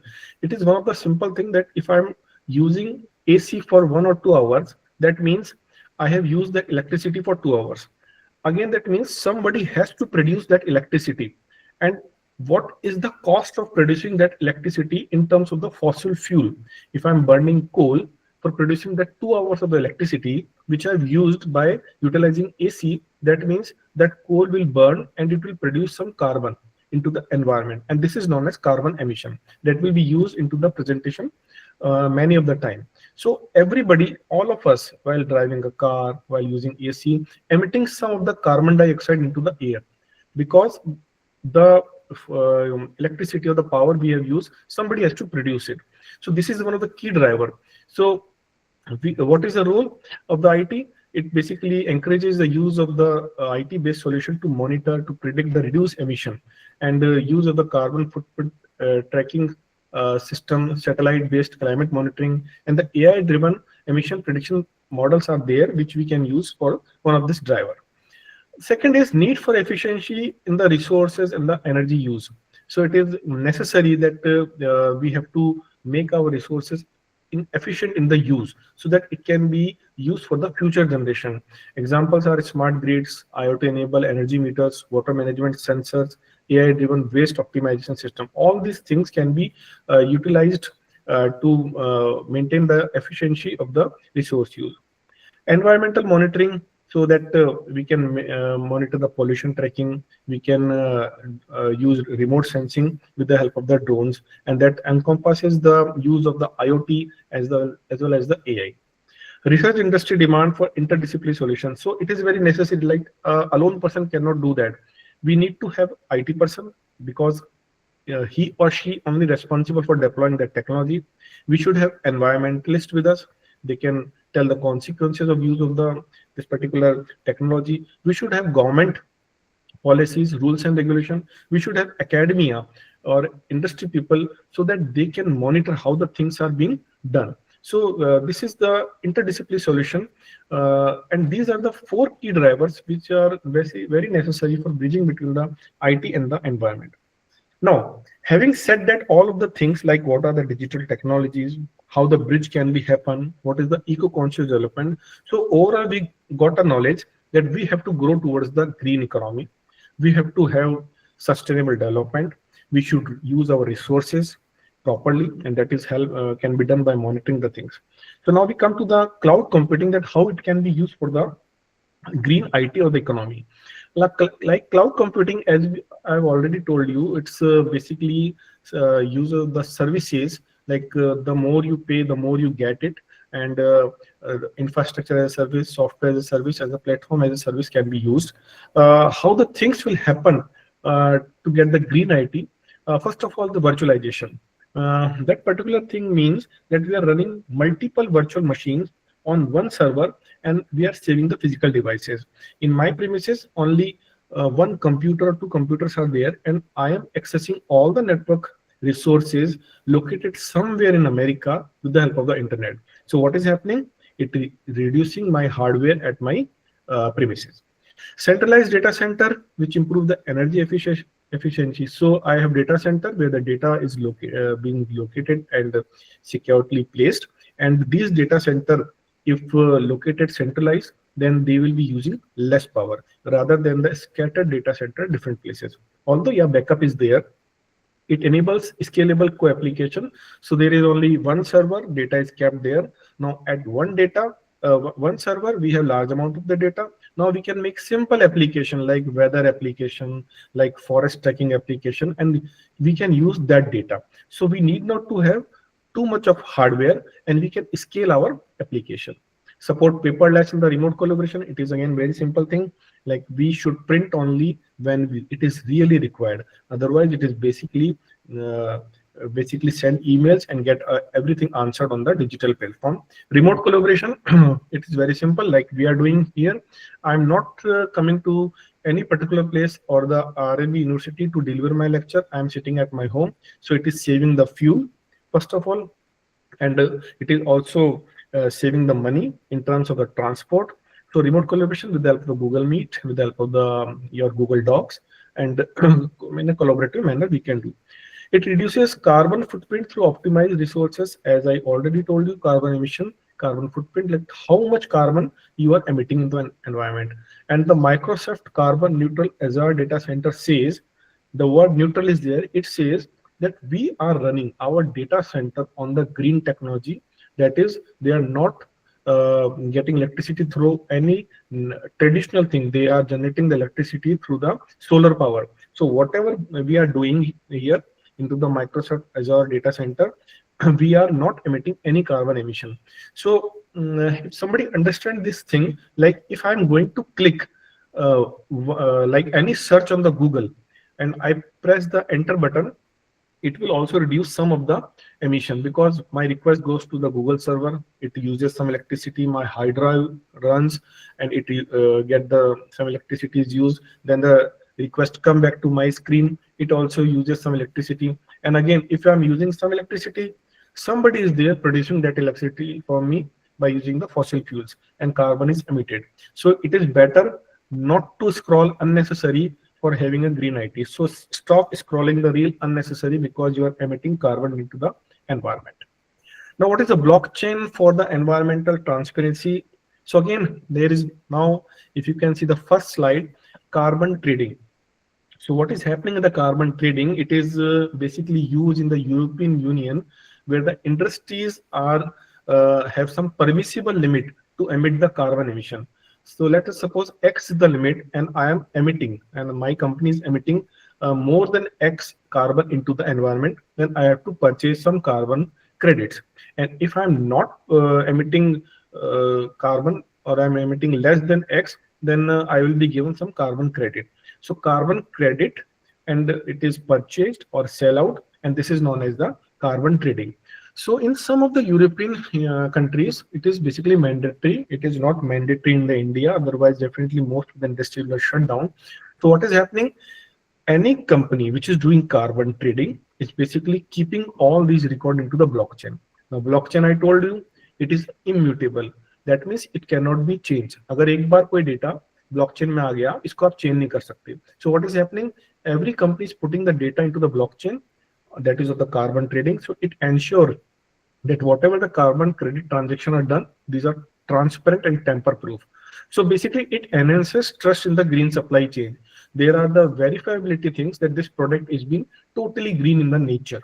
It enables tracking of the recycled materials, because every digital ledger has total information how this product has evolved over the time. It how much carbon it has emitted while its production and while its usage.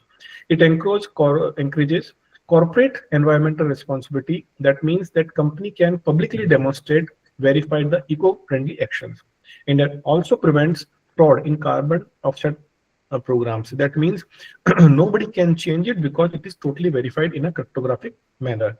So we have IBM blockchain for tracking the carbon credits here, and they're using it for the sustainability purpose.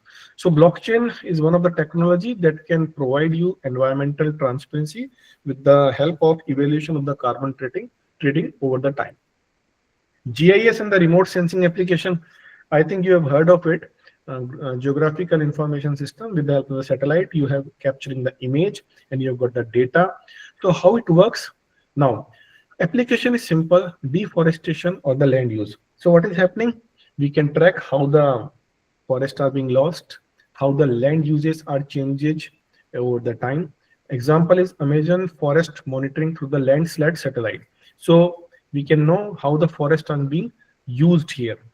Glacier and the coastal monitoring. For the glacier, we can see how the glaciers are being melted over the time. And in the coastal monitoring, we can see how the sea level is increasing. For the example, Himalayan glacier retreat are mapped with the help of the Sentinel-2 and Moody's app. Urban sprawl and pollution tracking.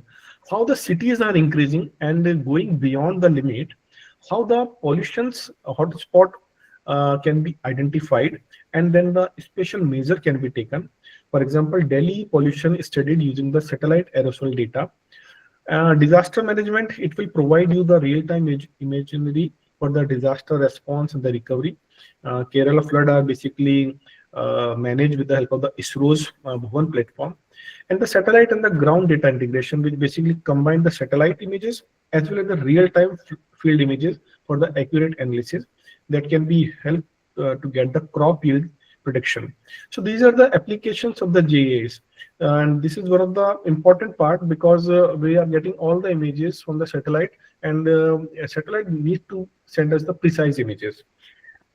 Now the smart agriculture, a lot of research is going into this field, and especially to help our farmers who have been struggling over the years to get the prediction.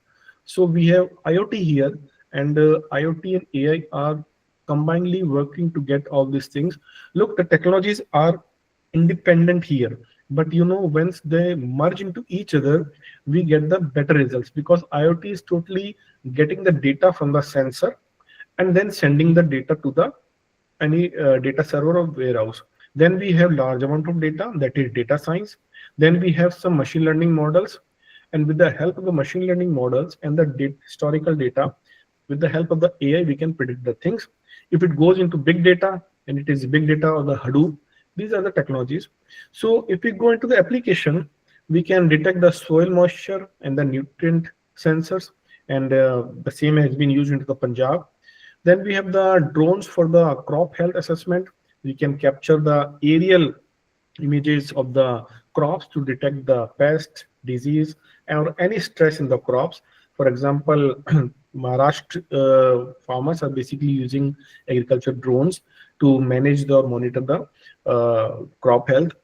Predictive analytics for yield optimization. So we can analyze our whole data, large amount of data for over the years, to detect how the crop yield will go this year and improve the farm decisions based on the demand. Our population is increasing at a very rapid rate, and there is always a need to get more grains and other crops over the years. So we can detect in which area we can get large amount of crop, and from which area we're getting less amount. IBM Watson Agriculture is being doing good work into that.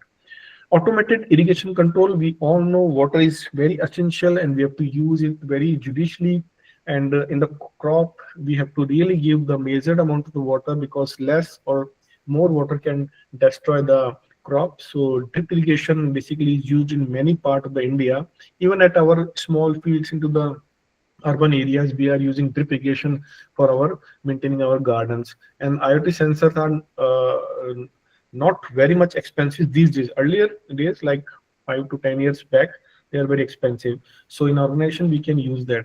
One of the example I would like also tell you that in the Bikaner Technical University, soon we are going to have we can see the research center from the IITM, Indian Institute of Tropical Measurement, where we will be having some big tower and the IoT sensor that will measure the climate and the soil content, and that will give you the exact amount of the soil nutrients as well as the pollution index of our Bikaner. So I hope it will cover, and this is the one of the example of the green IT that we'll be having installing in Bikaner Technical University in coming months. It will take a long time. It's just initial phase. Now, smart cities and the environmental modeling. So we have air quality and the noise level sensor. For having smart cities, we should have air quality in a very proper range. So we can monitor the pollution level to ensure cleaner and the healthier urban environment. And Delhi's SAFAR system tracks real-time air quality and noise pollution. So although this is ironical, because in the November, the EQ index of the Delhi goes somewhere around 400. And I don't know how this Delhi SAFAR system is working, but yeah, we have a system which is monitoring the things. So we have the idea. Now measures has to be taken to reduce the pollution. It depends how the government organization or the system works for it. But on the point of the technical side, yeah, we are getting the results properly. Smart lighting in the traffic system, it is one of the important thing. In some cases, while traveling to one or cities, into the city area, sometimes we feel that the queue is not very long. Even then, the traffic lights show some seconds, more than 60 or 40 seconds. So it should be like predictive. If there is no traffic, the light will goes off and the light will turn into the green. So Bangalore Smart City is doing this thing, which have the adaptive LED street lights. One of the example, if you're traveling to the highways, if it happens that when a vehicle coming to the near pole of the electricity, the light should on, and once it passes through after distance, the light should goes off. Okay, so this can be done, that is adaptive LED and all. Waste management automation for the smart city is one of the important thing. Basically in the Pune and also in the Indore, we are using some automated garbage collection and recycling through the IoT enabled bins. So what they does, they are sensor into that, and once they are 80% fill, it gives an indication to the municipal area and all, or the data center, that it is about to fill. So they will come and they will empty it.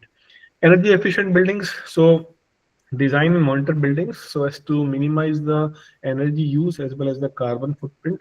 So I have given the example of Infosys campus. I have been there, Infosys Campus Connect program, as sir told. I've been to Mysore as well as to Chandigarh, and if you ever get a chance to visit, you will see the buildings are really designed in such a way that they are ventilated, sunlight is coming properly into the day hours, and I have utilized the energy in a very great manner. And it was the thing which I'm telling, it was somewhere around 2007 and 8, so long before they have started using all these things. So yeah, we are doing things in India in a great manner, but still sometimes our civic sense need to be improved. Sometimes the policy should be followed properly. On the paper the policy is very strong, but really we are not following it properly. So for that we have citizen apps where we can give the environmental feedback continuously. Now we have the energy optimization through the AI. We have smart grid applications, and there are three or four, you can say 5 points which we can discuss, like smart grids for dynamic energy distribution. Automatically we can reroute our power from the office areas into night to the home areas where in the night the power is required in a large quantity or greater quantities. Okay, so this is the function of the smart grid. And we all know today, if I am having a solar at my home, some of the electricity which the solar is producing can be used at my home, and if I am not using it, that will be delivered to the grid, and the grid will pay something to me for that. But yeah, we can produce the electricity and we can deliver it to the grid. Predictive demand forecasting, it means like, now these are the two technologies linked here. First of all, the weather forecasting says that there may be some high rise of the temperature into the coming time, that gives an indication to the power plant that in future 2 or 3 days more AC will be used, so more electricity is required. Then it gives an instruction to the power plants to produce more electricity. That is the predictive demand forecasting. We have to have a load balancing in the renewable system.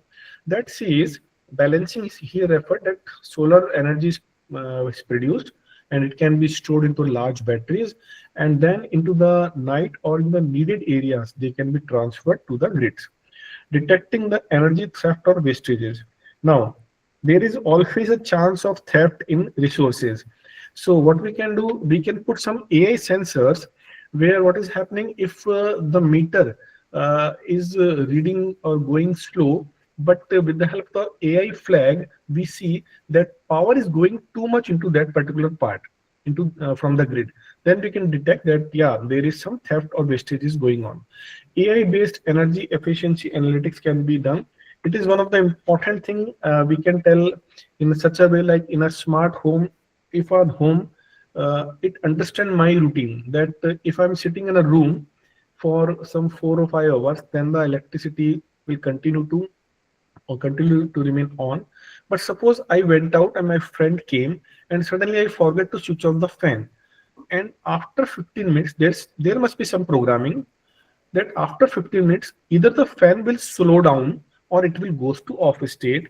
And the same applies for tube light, the same applies to the AC, geyser, fridge, etc. So this is the smart home facility. It understands my routine, my presence, and it is one of the example of the IoT also. So that is what smart home services are there. So by that we can use our energy in a very optimized manner. Waste management with the digital tool. So we go into more detail into the waste management. We have smart bins and the IoT waste monitoring system, in which what is happening, a public trash bin, it has a sensor, and as I already told you, it will tell that it is 80% full. Once it is full, and then it has to be emptied. Route optimization for collection, it is again a very simple thing, although it appears to be like, yeah, it can be happened, but sometimes we have to go into technology in a very precise manner. So what is happening here, there are, let's suppose, a small city, and it has 20 garbage, and out of which 8 garbages gives the indication that yes, I am 80% full, now please empty me. So it will give the message to the data center, and now the you can say the car or the waste management truck will go towards those 8 bins only. So it will optimize the route, and once the route is optimized, we need not to visit 20 bins. We have to visit only 8 bins which are full, and by that visiting, we have a particular route which is short. It will save time, it will save energy, it will save the fuel.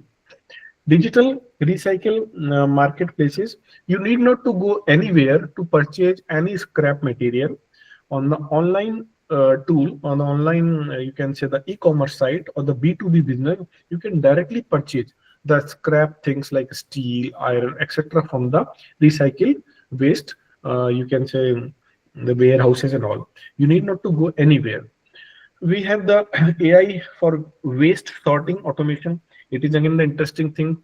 Think of the situation that there is a conveyor belt on which the new cans or the new bottles are being produced, and they are being passed through this conveyor belt. And there is even AI camera placed onto the conveyor belt. Once the AI camera basically detects that this particular bin or this particular garbage, this particular bin or this particular you can say can is not perfectly shaped, this AI camera will detect it, and that particular bin or the your can will be removed. So it will sorting the waste thing automatically. Again, the public awareness is one of the important thing. Through the apps we can give the feedback, and it is being used as a smart waste project into the Singapore. Now we have digital water resource management. Water is one of the most important resource, and over the time we are really not bothered about the water because we are getting the things very easily. But for the future, we all know that water will be the very expensive in terms, because for the future generation it will be very less available. So it is very necessary to understand how we can manage it, and for that we use basically IoT based things.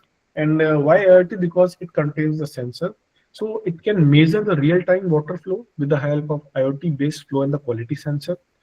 Then we have the leakage detection using analytics. This is interesting thing.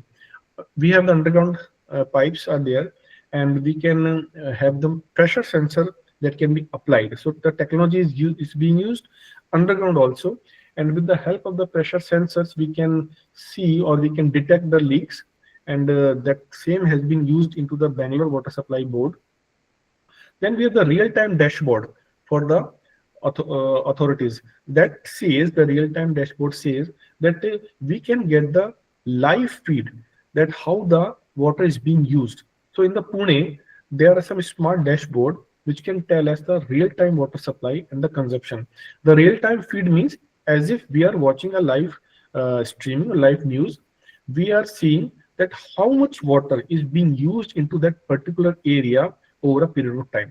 It's a real-time scenario. So yeah, if at point we see that lot of readings are coming up from a particular area, it means water is being wasted there. And if you're getting a normal curve, yeah, it is fine.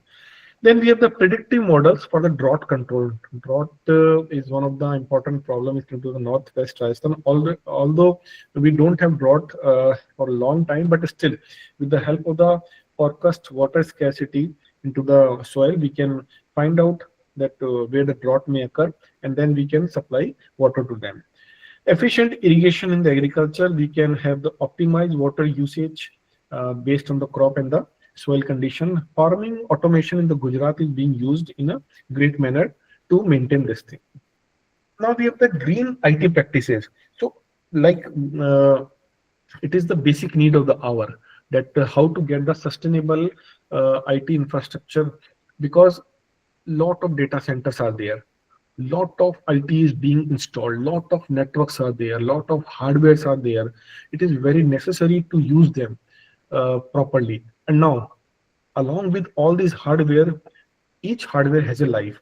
So once it is obsolete, it is termed into as a e-waste, and we have to destroy this e-waste in a very good manner.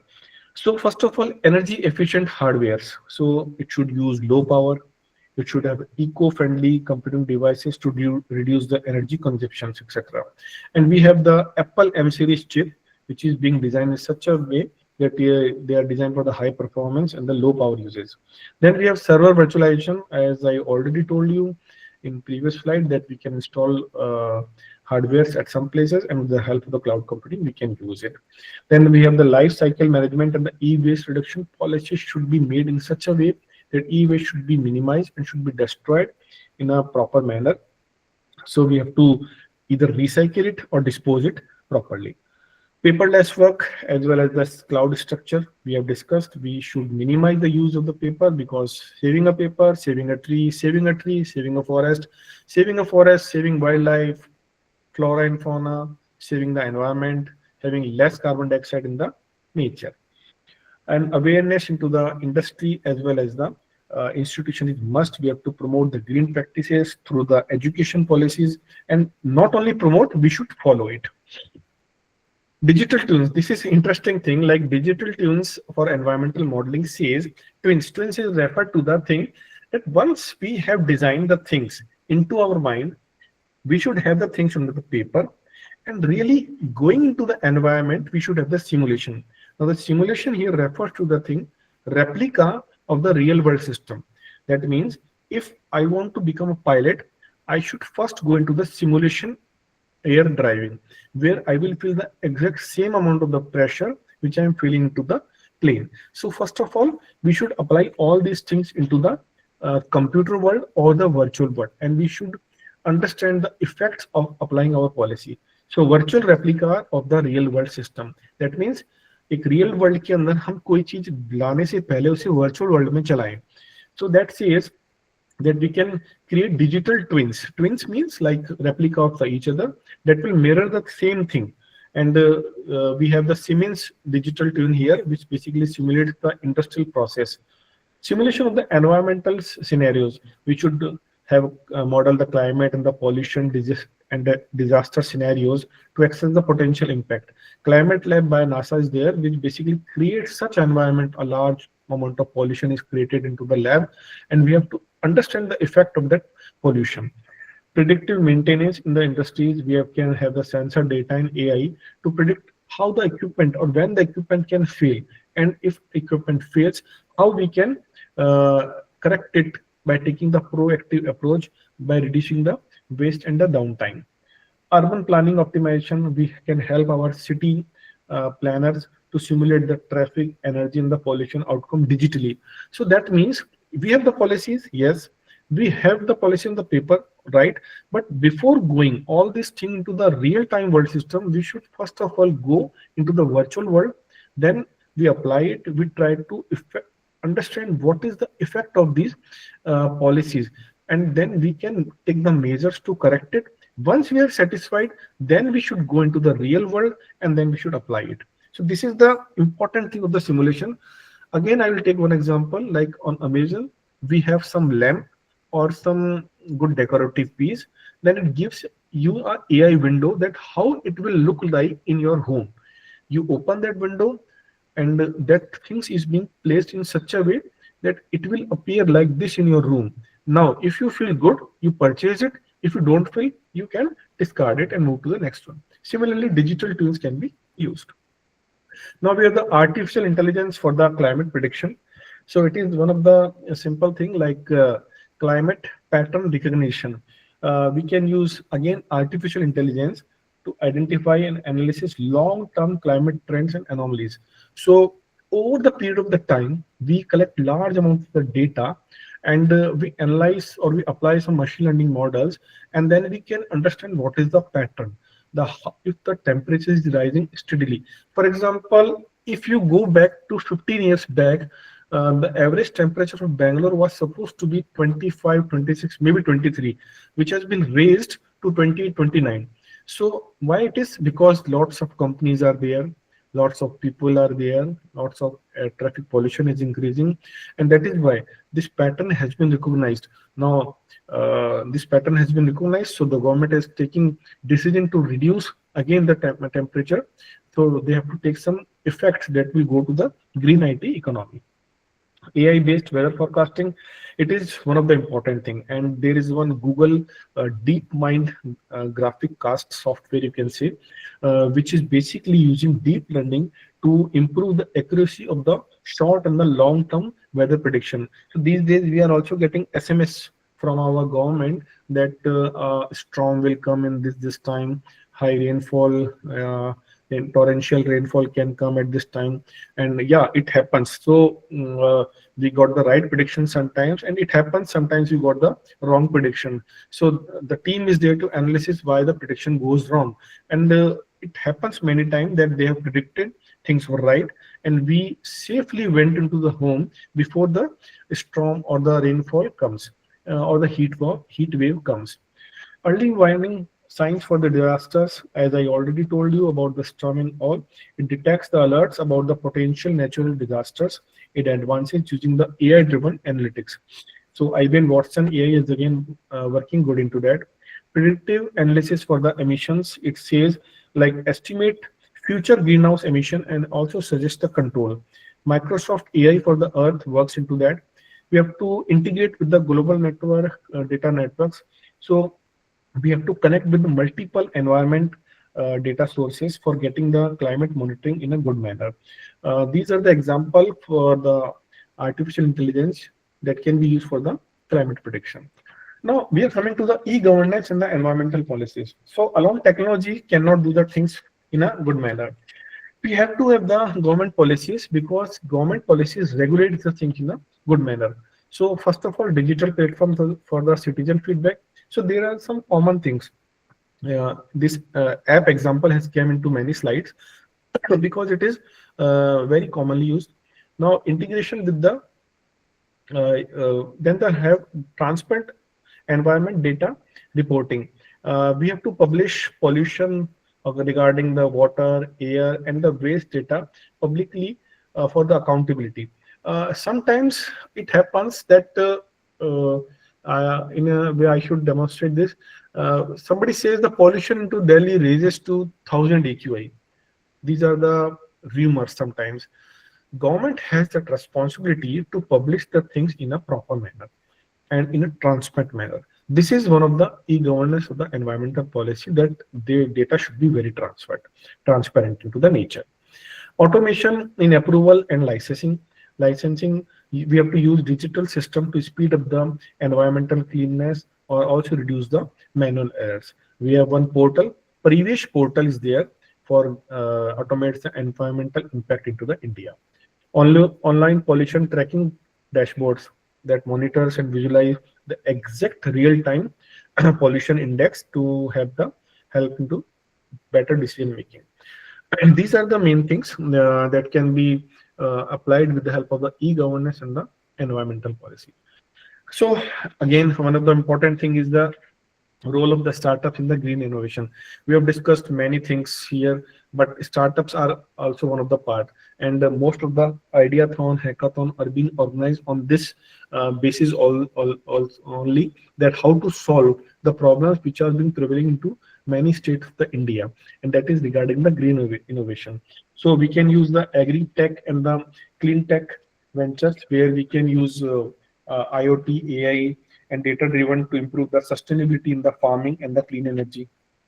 Then we have the AI driven waste recycle apps. We can apply artificial intelligence to sort, to identify, and to recycle the waste in an efficient manner. There is one application that's name is Recycle, which is basically used to connecting the waste generator and recycle for the efficient waste management. Then we have the IoT based pollution monitoring devices. We have the blockchain in the ethical sourcing, that will use the blockchain for transparency of the product origin, ensuring ethical and the sustainable sourcing. We have to collaborate with the governments, because it is not like a startup alone can do the things. It has to adhere with the policy of the government, and then only things can come into real picture. So there have been some startup ideas that they are giving idea like robots to clean the sea or the ocean waste. A large amount of waste is going into the ocean, and it is degrading not only the water but also the animals or the sea animals present into the ocean. So yeah, with the help of the government policies, startup can do things in a better manner. There are some challenges and the ethical concerns while going into the your green IT and all, because we are using technology. We have IoT, which is collecting the data. We have AI, which is basically predicting the thing. So whenever data comes, we have the data privacy and the surveillance issue. So environmental monitoring system, they are collecting large amount of data, sensitive location, they are raising the privacy concern. For example, smart city surveillance, there is a debate that we are collecting data from the CCTV. Unequal access to the technology.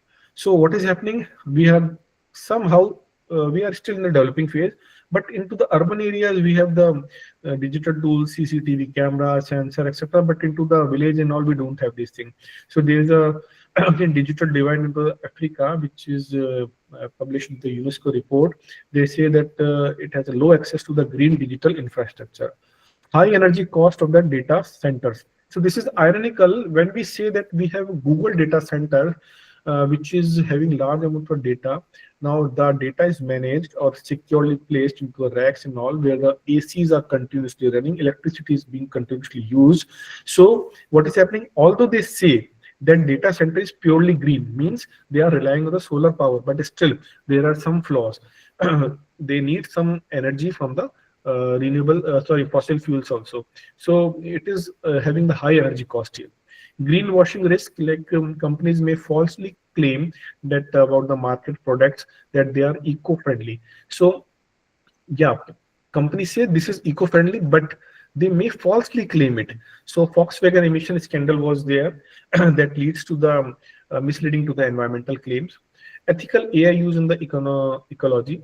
All AI model must ensure that transparency, fairness, and accuracy in environmental decision making. So that sometimes doesn't happen. For example, World Wildlife Federation AI Wildlife Monitoring Project, they use AI responsible for animal tracking while maintaining the data ethics. So it is very important that we should use AI into the very ethical mode. So data is one of the most important thing, and privacy is very really important. For example, if you have seen into the Google Maps or the Google Earth, where they are going to the streets. So what is happening when you see this thing? If a person is appearing or a car is appearing, its number plate or the face of the person has been masked. So they are not revealing the data, and here the data privacy is being maintained. Now, what is the future trends in the digital sustainability? We can use the edge AI for the energy efficiency, where we can use the on-device AI to optimize the energy usage. Quantum computing for the eco model, we can go for the simulation. We are not applying the things directly onto the virtual world. We are first of all taking the simulation. And once we are getting good result, then we go for the real world. Autonomous eco monitoring drones are there. We have to deploy the drones with the sensors and AI for monitoring the forest, wildlife, and the pollution, glaciers, etc.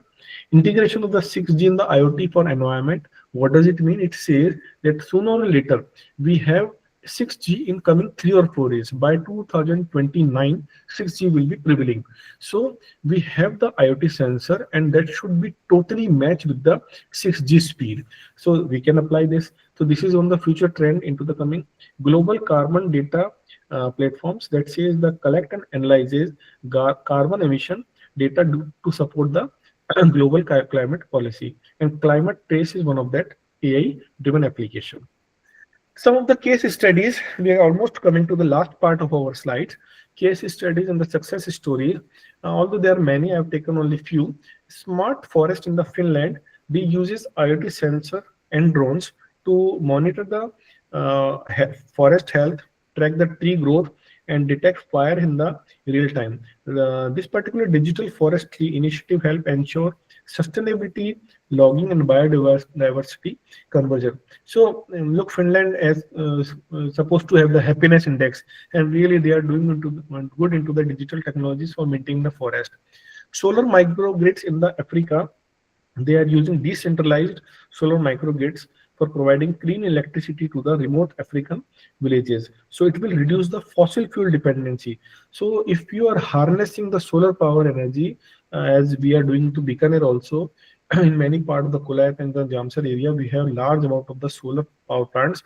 Yeah, they have their own disadvantage that they are disrupting our trees, and now that also using a lot of water to wash the solar plates. But yeah, we have to come with some government policies also. So solar microgrids in Africa are using the same thing. Circular economy in the Europe says that they are adopting policies for encouraging the recycle, reuse of the devices, and they are trying to minimize the waste. And European economy is really working very good into that. They have carbon trading also. Then we have waste to energy product, which is basically done in India. Like India converts all the municipal solid waste into electricity through the smart waste segregation and biogas plants. In the Indore and the Delhi, we are using it. Data-driven carbon monitoring into the US. So the US uses AI and the satellite-based system to track the carbon emission across the industry. So these are the case studies, and these are really successful. We have also smart city project which are running into the many cities like Indore and Pune, and we are getting good results there. So yeah, we have good case studies, and yeah, it depends totally how we are doing it, with what intent, with the right use of the digital technologies. So now coming to the conclusion towards a digital green future, it is very necessary to have the integration of the IT and the environmental, which is essential for the sustainability, because not only a single person can do that. We have to have use of the digital technologies to monitor the things, to have the proactive approach, and to take the decision. It is very necessary to have the collaboration across the academia, industry, and the government. Again, everybody has their own expertise into that area. Industry person will tell the impact on the environment. Environmentalist will tell the how we can take the measures, and government will decide the policy. So that should not be misused. Adoption of eco-friendly digital innovation. We can use the green tech, IoT and AI for maintaining the eco-friendly nature. Need of ethical data-driven policies, which is very important. You know, your privacy is far important than anything. So we have to have a measure. It should not be destroyed at all. And digital future lying with the ecological balance, where we can have the future where the technological growth totally supports the ecological preservation. So this can be done with the help of the smart cities. So yeah, things are being gradually improving. People are aware, especially in my opinion, everybody present here should definitely go for the United Nations Sustainable Development Goal. There are 17 goals. Those who really want to research, they can should study that United Nations website for the Sustainable Development Goal. And with the help of the technology in a proper manner, we can go for the sustainable development, where we should spend resources in such a way that it will meet our needs, as well as the future person or the future generation can use it in a prominent manner without affecting the environment. So this is how we can save the nature, and this is how we can grow together. And we have to take that step. It's a need of the hour, and I hope we can do that together in some of the project, in some of the startups. So yeah, this is the end of my talk. Bit theoretical, but yeah, I've tried my best to take the examples. So I am just like taking out from the screen. Stop presenting it. So yeah. So This is thank all. you, sir. This is all, Sharindar Yeah. sir, Gajanan sir. Okay, sir. So the floor is open for questions. Any question, Yeah, please. any thing on which you want Dr. Rituraj to comment more? Sir, I have one query. Yes, sir. Actually, few days before, I read a article in a newspaper. I can't say ki it is authorized, but I read where they written that if you install a new technology like 4G, 3G, 5G, जब भी आए, तो after this technology, they also some disaster also come. Like 4G के बाद swine flu आया, 5G के पास corona आया. तो क्या सर ये रियलिटी में कोरिलेशन है इनके बीच में, और अगर है तो it's also harmful for our environment sir? Look, whenever we have all these kind of things, like आप कह रहे हैं भाई 1G, ये मैंने भी देखा था जो आप बता रहे हैं 1G, 2G, 3G जब आए, there are some disaster happening. Look, scientifically we have no idea. It's a debatable thing. अब होता क्या है, like जब भी कोई चीज आ रही है, लाइक इसको मैं थोड़ा सा बताऊं कि एक मूवी भी बनी हुई है, अगर आप इस पे कोरोना की बात करेंगे कि मूवी बनी हुई है जहाँ पे वो एग्जैक्टली वो बहुत पहले बनी हुई मूवी है, जहाँ पे एग्जैक्टली वो चीज बताई है, रीजंस कि वो बैट आता है, देन स्वैन होता है, उसको खा लेता है समथिंग, फिर स्वैन को खाते हैं, तो वो सब चीजें होती है। तो वी कैन नॉट से, बट आप इस चीज को इग्नोर नहीं कर सकते कि जब जो कोई नई टेक्नोलॉजी आ रही है तो रेडिएशन आ रहे हैं, वो रेडिएशंस हमें हार्म कर सकते हैं, that is really a point of view. But आप एक चीज ध्यान रखिए कि जितने भी ये चीज आते हैं radiation, 4G 5G, government policies इनके बारे में बहुत स्ट्रिक्ट है कि रेडिएशंस कोई भी चीज का अगर हो रहा है उसका प्रॉपर ध्यान रखा जा रहा है। तो मुझे वो अभी मिथ लग रहा है जिस पे अपन बात करना चाह रहे हैं, या जो आप कह रहे हैं मिथ लग रहा है, मैंने भी वो चीज देखी थी, लाइक कि वो 1G 2G पे आने में, but I am not very much convinced with this thing sometimes to get the, although वो जो ट्रेंड था बहुत सिमिलर था, लाइक इट शुड 2029 में जो मैंने अभी बोला था 6G may come, and they are planning, they are thinking that some disaster will come also. I'm not convinced with that thing. Radiations होते हैं, different होते हैं, उनकी रेंज होती है, but government always make sure कि ये चीज आने से पहले हेल्थ का ध्यान रखा जाए. So this is my take on that.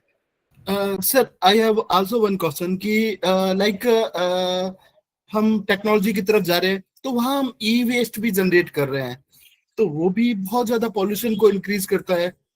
तो इसमें क्या ओपिनियन है सर कि like we are also increase the pollution sir? हाँ बिल्कुल है, ऑब्वियसली है। So thing is again, if you remember, you were not there. So once I visited R&B regarding the cloud computing lecture. So I have shown one of the video of the Google data center. Yes, e-waste is a problem. So e-waste में होता क्या है? Laptops, batteries, our pen drives, our ACs का भी कुछ part है, और network cables हैं, ठीक है? All these things which are something having electronic into that. ये e-waste हम कर रहे हैं, but there are policies which are made to destroy this e-waste in a proper manner. So क्या क्या कैसे है वो चीज?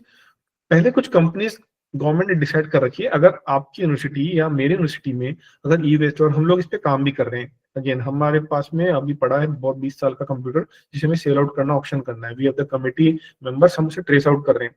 तो उसकी एक पॉलिसी बनी है, हम पहले पूरा निकालेंगे और उसके बाद में वो उन्हीं कंपनी को सेल आउट होगा जिसको गवर्नमेंट ने प्रॉपरली रिकॉग्नाइज कर रखा है कि ये इसको सेल आउट होगा या वो खरीदेंगे।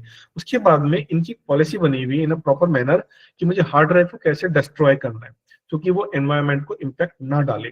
तो वो जो मैंने वीडियो बताया था उसके अंदर गूगल ड्राइव को, गूगल डेटा सेंटर पे, they are totally crushing that hard disk, so they are maintaining that particular part. So yeah things are there ki we are increasing the use of the laptop and all, but yeah, on the other side they are making policies to destroy the e-waste in a proper manner, or as I said, they will be recycling it or reuse it. So ये सब साथ साथ चलेगा, it will happen, and we have to make policies stronger to reduce or to destroy e-waste properly, otherwise वो impact डालेगा, क्योंकि batteries वगैरह इनमें लेड वगैरह तो होता है, और क्या होता है, बहुत बड़ा ई वेस्ट है। और ये प्रॉब्लम आ रहा है नोएडा वगैरह में, I think they have dump yard जो कि एक पूरा माउंटेन की शेप में बन जाता है, फिर उस पे गार्डन लगा देते हैं। I don't know how much truth it is, but या इट इज हैपनिंग। सी या To adding to this, there are many organizations who are actually, they are not vendors who are disposing waste, but rather they are purchasing this e-waste and then they are, extracting something commercial valued out of it. products. Like there is an organization in Jaipur only, I suppose the Gravitas is the name of that organization, if I remember correctly. They are taking lead out of that batteries, all those, automobile batteries. And for last 10, 15 years, they are working, and that is highly profitable organization. So things are there. And Yeah. even now, NAC also mandate that every organization should have a proper policy for e-waste E-waste, disposal. yes, yes, Yes. correct, correct. And that too, you need to have that vendor which has been recognized by the By the Pollution government. Control Board of Yeah, yeah, the exactly. state. So you have to have that policy. And even in this e-waste problem is in society also. You know how many we in a phone there, in a house there are at least 4 to 5 smartphones, and the batteries and all are to be what actually we are doing. We institute can have a policy, but what at our houses we are doing, that is more important. We are Yes. simply throwing it in the garbage only. If a battery is discarded, we are throwing it somewhere. So You are absolutely right, sir. Even in my home, I have got 4 or 5 phones. Now I have placed them into like in one of the corner, that how should I destroy them or to whom I should give it. This is again going into my mind. You have raised a very good point. If 4 phones are there in my home, so there are a large number of home in India. There are large number of the phones present into the India which are not being used at all, and they are totally right. evil. Yeah, yeah, And correct. up to some extent, these new way of manufacturing phones, that inbuilt battery will be there. We Hmm. cannot change the batteries. For Yeah, that, we will have to go to service center. So it is a good step which has been taken by mobile manufacturing companies, yeah. that maybe it will help them, because now we cannot dispose of battery on our own. We will have Yeah, to there take are it from policies, and yeah. this is the problem. For some people, this is problem, but for other researchers, this is an opportunity that how they can think of to design some mechanism, some algorithm, some devices or machine to destroy this e-waste. And this is how the society works. There is a business opportunity into that, and people will go into that, and with the help of technology, they can get the job there. So yeah, every problems comes with an opportunity, but for that we have to have a good courage, good time, energy, efficiency, and mindset to to run longer to solve this kind of problem. So yeah, it's a healthy discussion here. And one last question is that, Yes. you mentioned in your presentation that sensors being installed in waste bins and all, and with the help of dashboards, they can be monitored. So similarly, you were talking about the use of IoT in agriculture also. Yeah, yeah. So I once visited, Udaipur, and in that agriculture university, I went with one of my friends. So they were having model displayed that in coming years, stray animals or wild animals are very big a threat for crops. So sensors can be installed in fences, and they can be connected with alarms. So Okay.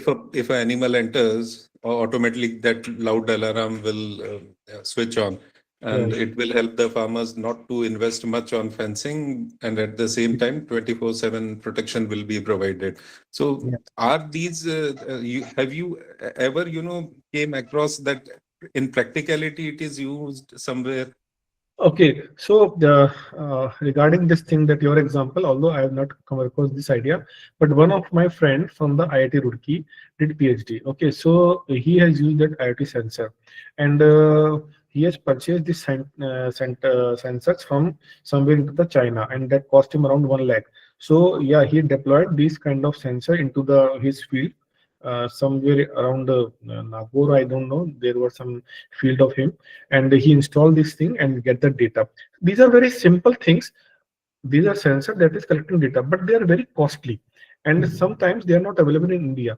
So yeah, I have come across this particular thing where they have collected data and they have analyzed it, and he has written paper on it, which is published in a good reputed journal.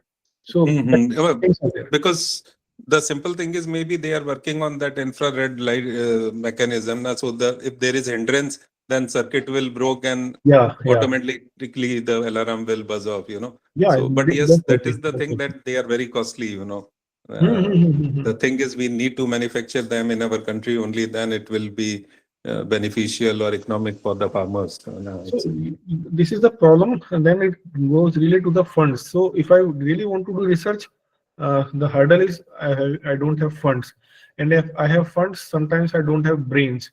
So it's a really collaborative effort. That's why academia, industry, government policies, startup, and it's a really a mission to accomplish all these things. And by that, thinking, only the things can be resolved. You know, every startup was sometimes there was started into some garage and all, otherwise and that goes into a big idea. uh, so it happens, and all brains have to come and sit together to find the solution, and that requires a lot of energy, time, money, fund, and failures are there, and again we have to rise from the failure like a phoenix. So it depends on these things. Thank you, sir. Thank you very much for your enlightening session. It was indeed a pleasure for us to interact with you. And I'm Thank you, sure sir. that all the participants will be benefited by your knowledge. And Gajananji, so shall we conclude this? Yes, sir. Session. Please conclude, sir. Please. So, dear participants and present speaker, guests, it is indeed a matter of great joy for all of us that we all were together for last 6 days, interacting with each other. And this FDP session has been very fruitful, and it has been, much better than what we expected. So now I take the opportunity to thanks all the uh, guests and participants. So I would like to share a valedictory note for this FDP. And it is indeed a great honor that Garjanand ji have asked me to deliver this valedictory note. And it has been my honor and privilege to deliver this valedictory address on the successful completion of the 6-day online AICT training and learning, that is the Atal Faculty Development Program on advancing sustainability through green economy, innovation, policies, and practices. Over the last 6 days, we have collectively engaged in an enriching academic journey that has broadened our perspectives and deepened our understanding of one of the most crucial themes of our era, that is sustainability and green economic transition.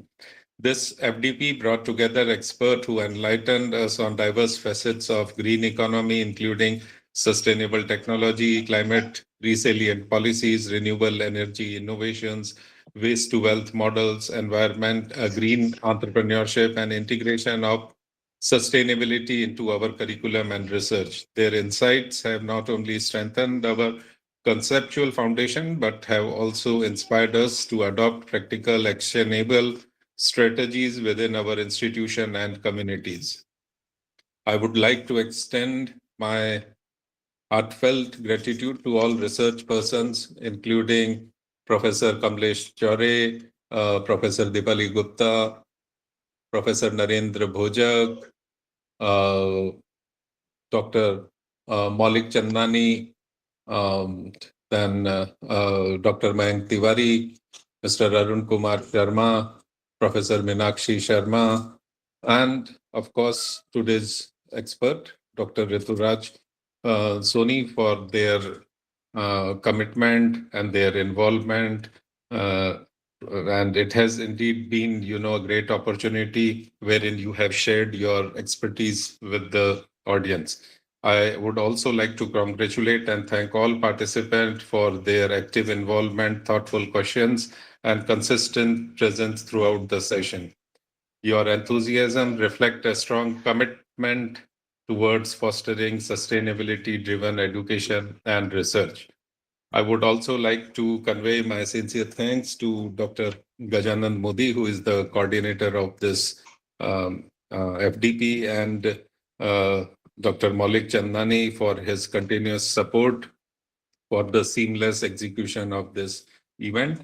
And of course, every member has played an integral role in ensuring the program's success. As we conclude this FDP, let us carry forward the learning, reflection, and inspirations we have gained. Let us work together to integrate sustainable practices into our pedagogy, in our policies and professional endeavors. The transition towards a green economy is not just a responsibility, it is basically an opportunity which we have to reshape our future for the coming generations. With this, I formally declare the valedictory session closed, wishing you all success in your academic and professional journeys. Thank you very much for your participation. Stay committed, stay inspired, and try to be happy always. So, Gajanand Modi sir, if you wish to add something, please. Thank you, sir. Thank you, Shailendra sir. Uh, mm, I just want to first thankful to Atal who give me opportunity. I also thankful to RNB Global University who trust on me. I thankful to all participants. I also thankful to Dr. Kamlesh Chore sir, Dr. Rituraj sir, Dr. Dipali Gupta ma'am, Dr. Minakshi ma'am, Mr. Maulik Chandani sir, and all the expert who given and lecture to the all participants. It's a very good journey. I learned so much things. I really thankful to Mr. Maulik Chandani who arranged all the technical session and all the technical problems which I found and resolve it. I heartful thankful to Mr. Salender Bharat who teach me lot of things. Means I really thankful to Mr. Salender Bharat that he sometimes I afraid, sometimes I think what will happen and what will I arrange. He always told always well, and he really all the manage all the things, and all the participants all the best, and I also request please appear in the quiz examination and fill the feedback form so you will get the certificates. All the best to all the members, participants, and Rituraj sir also.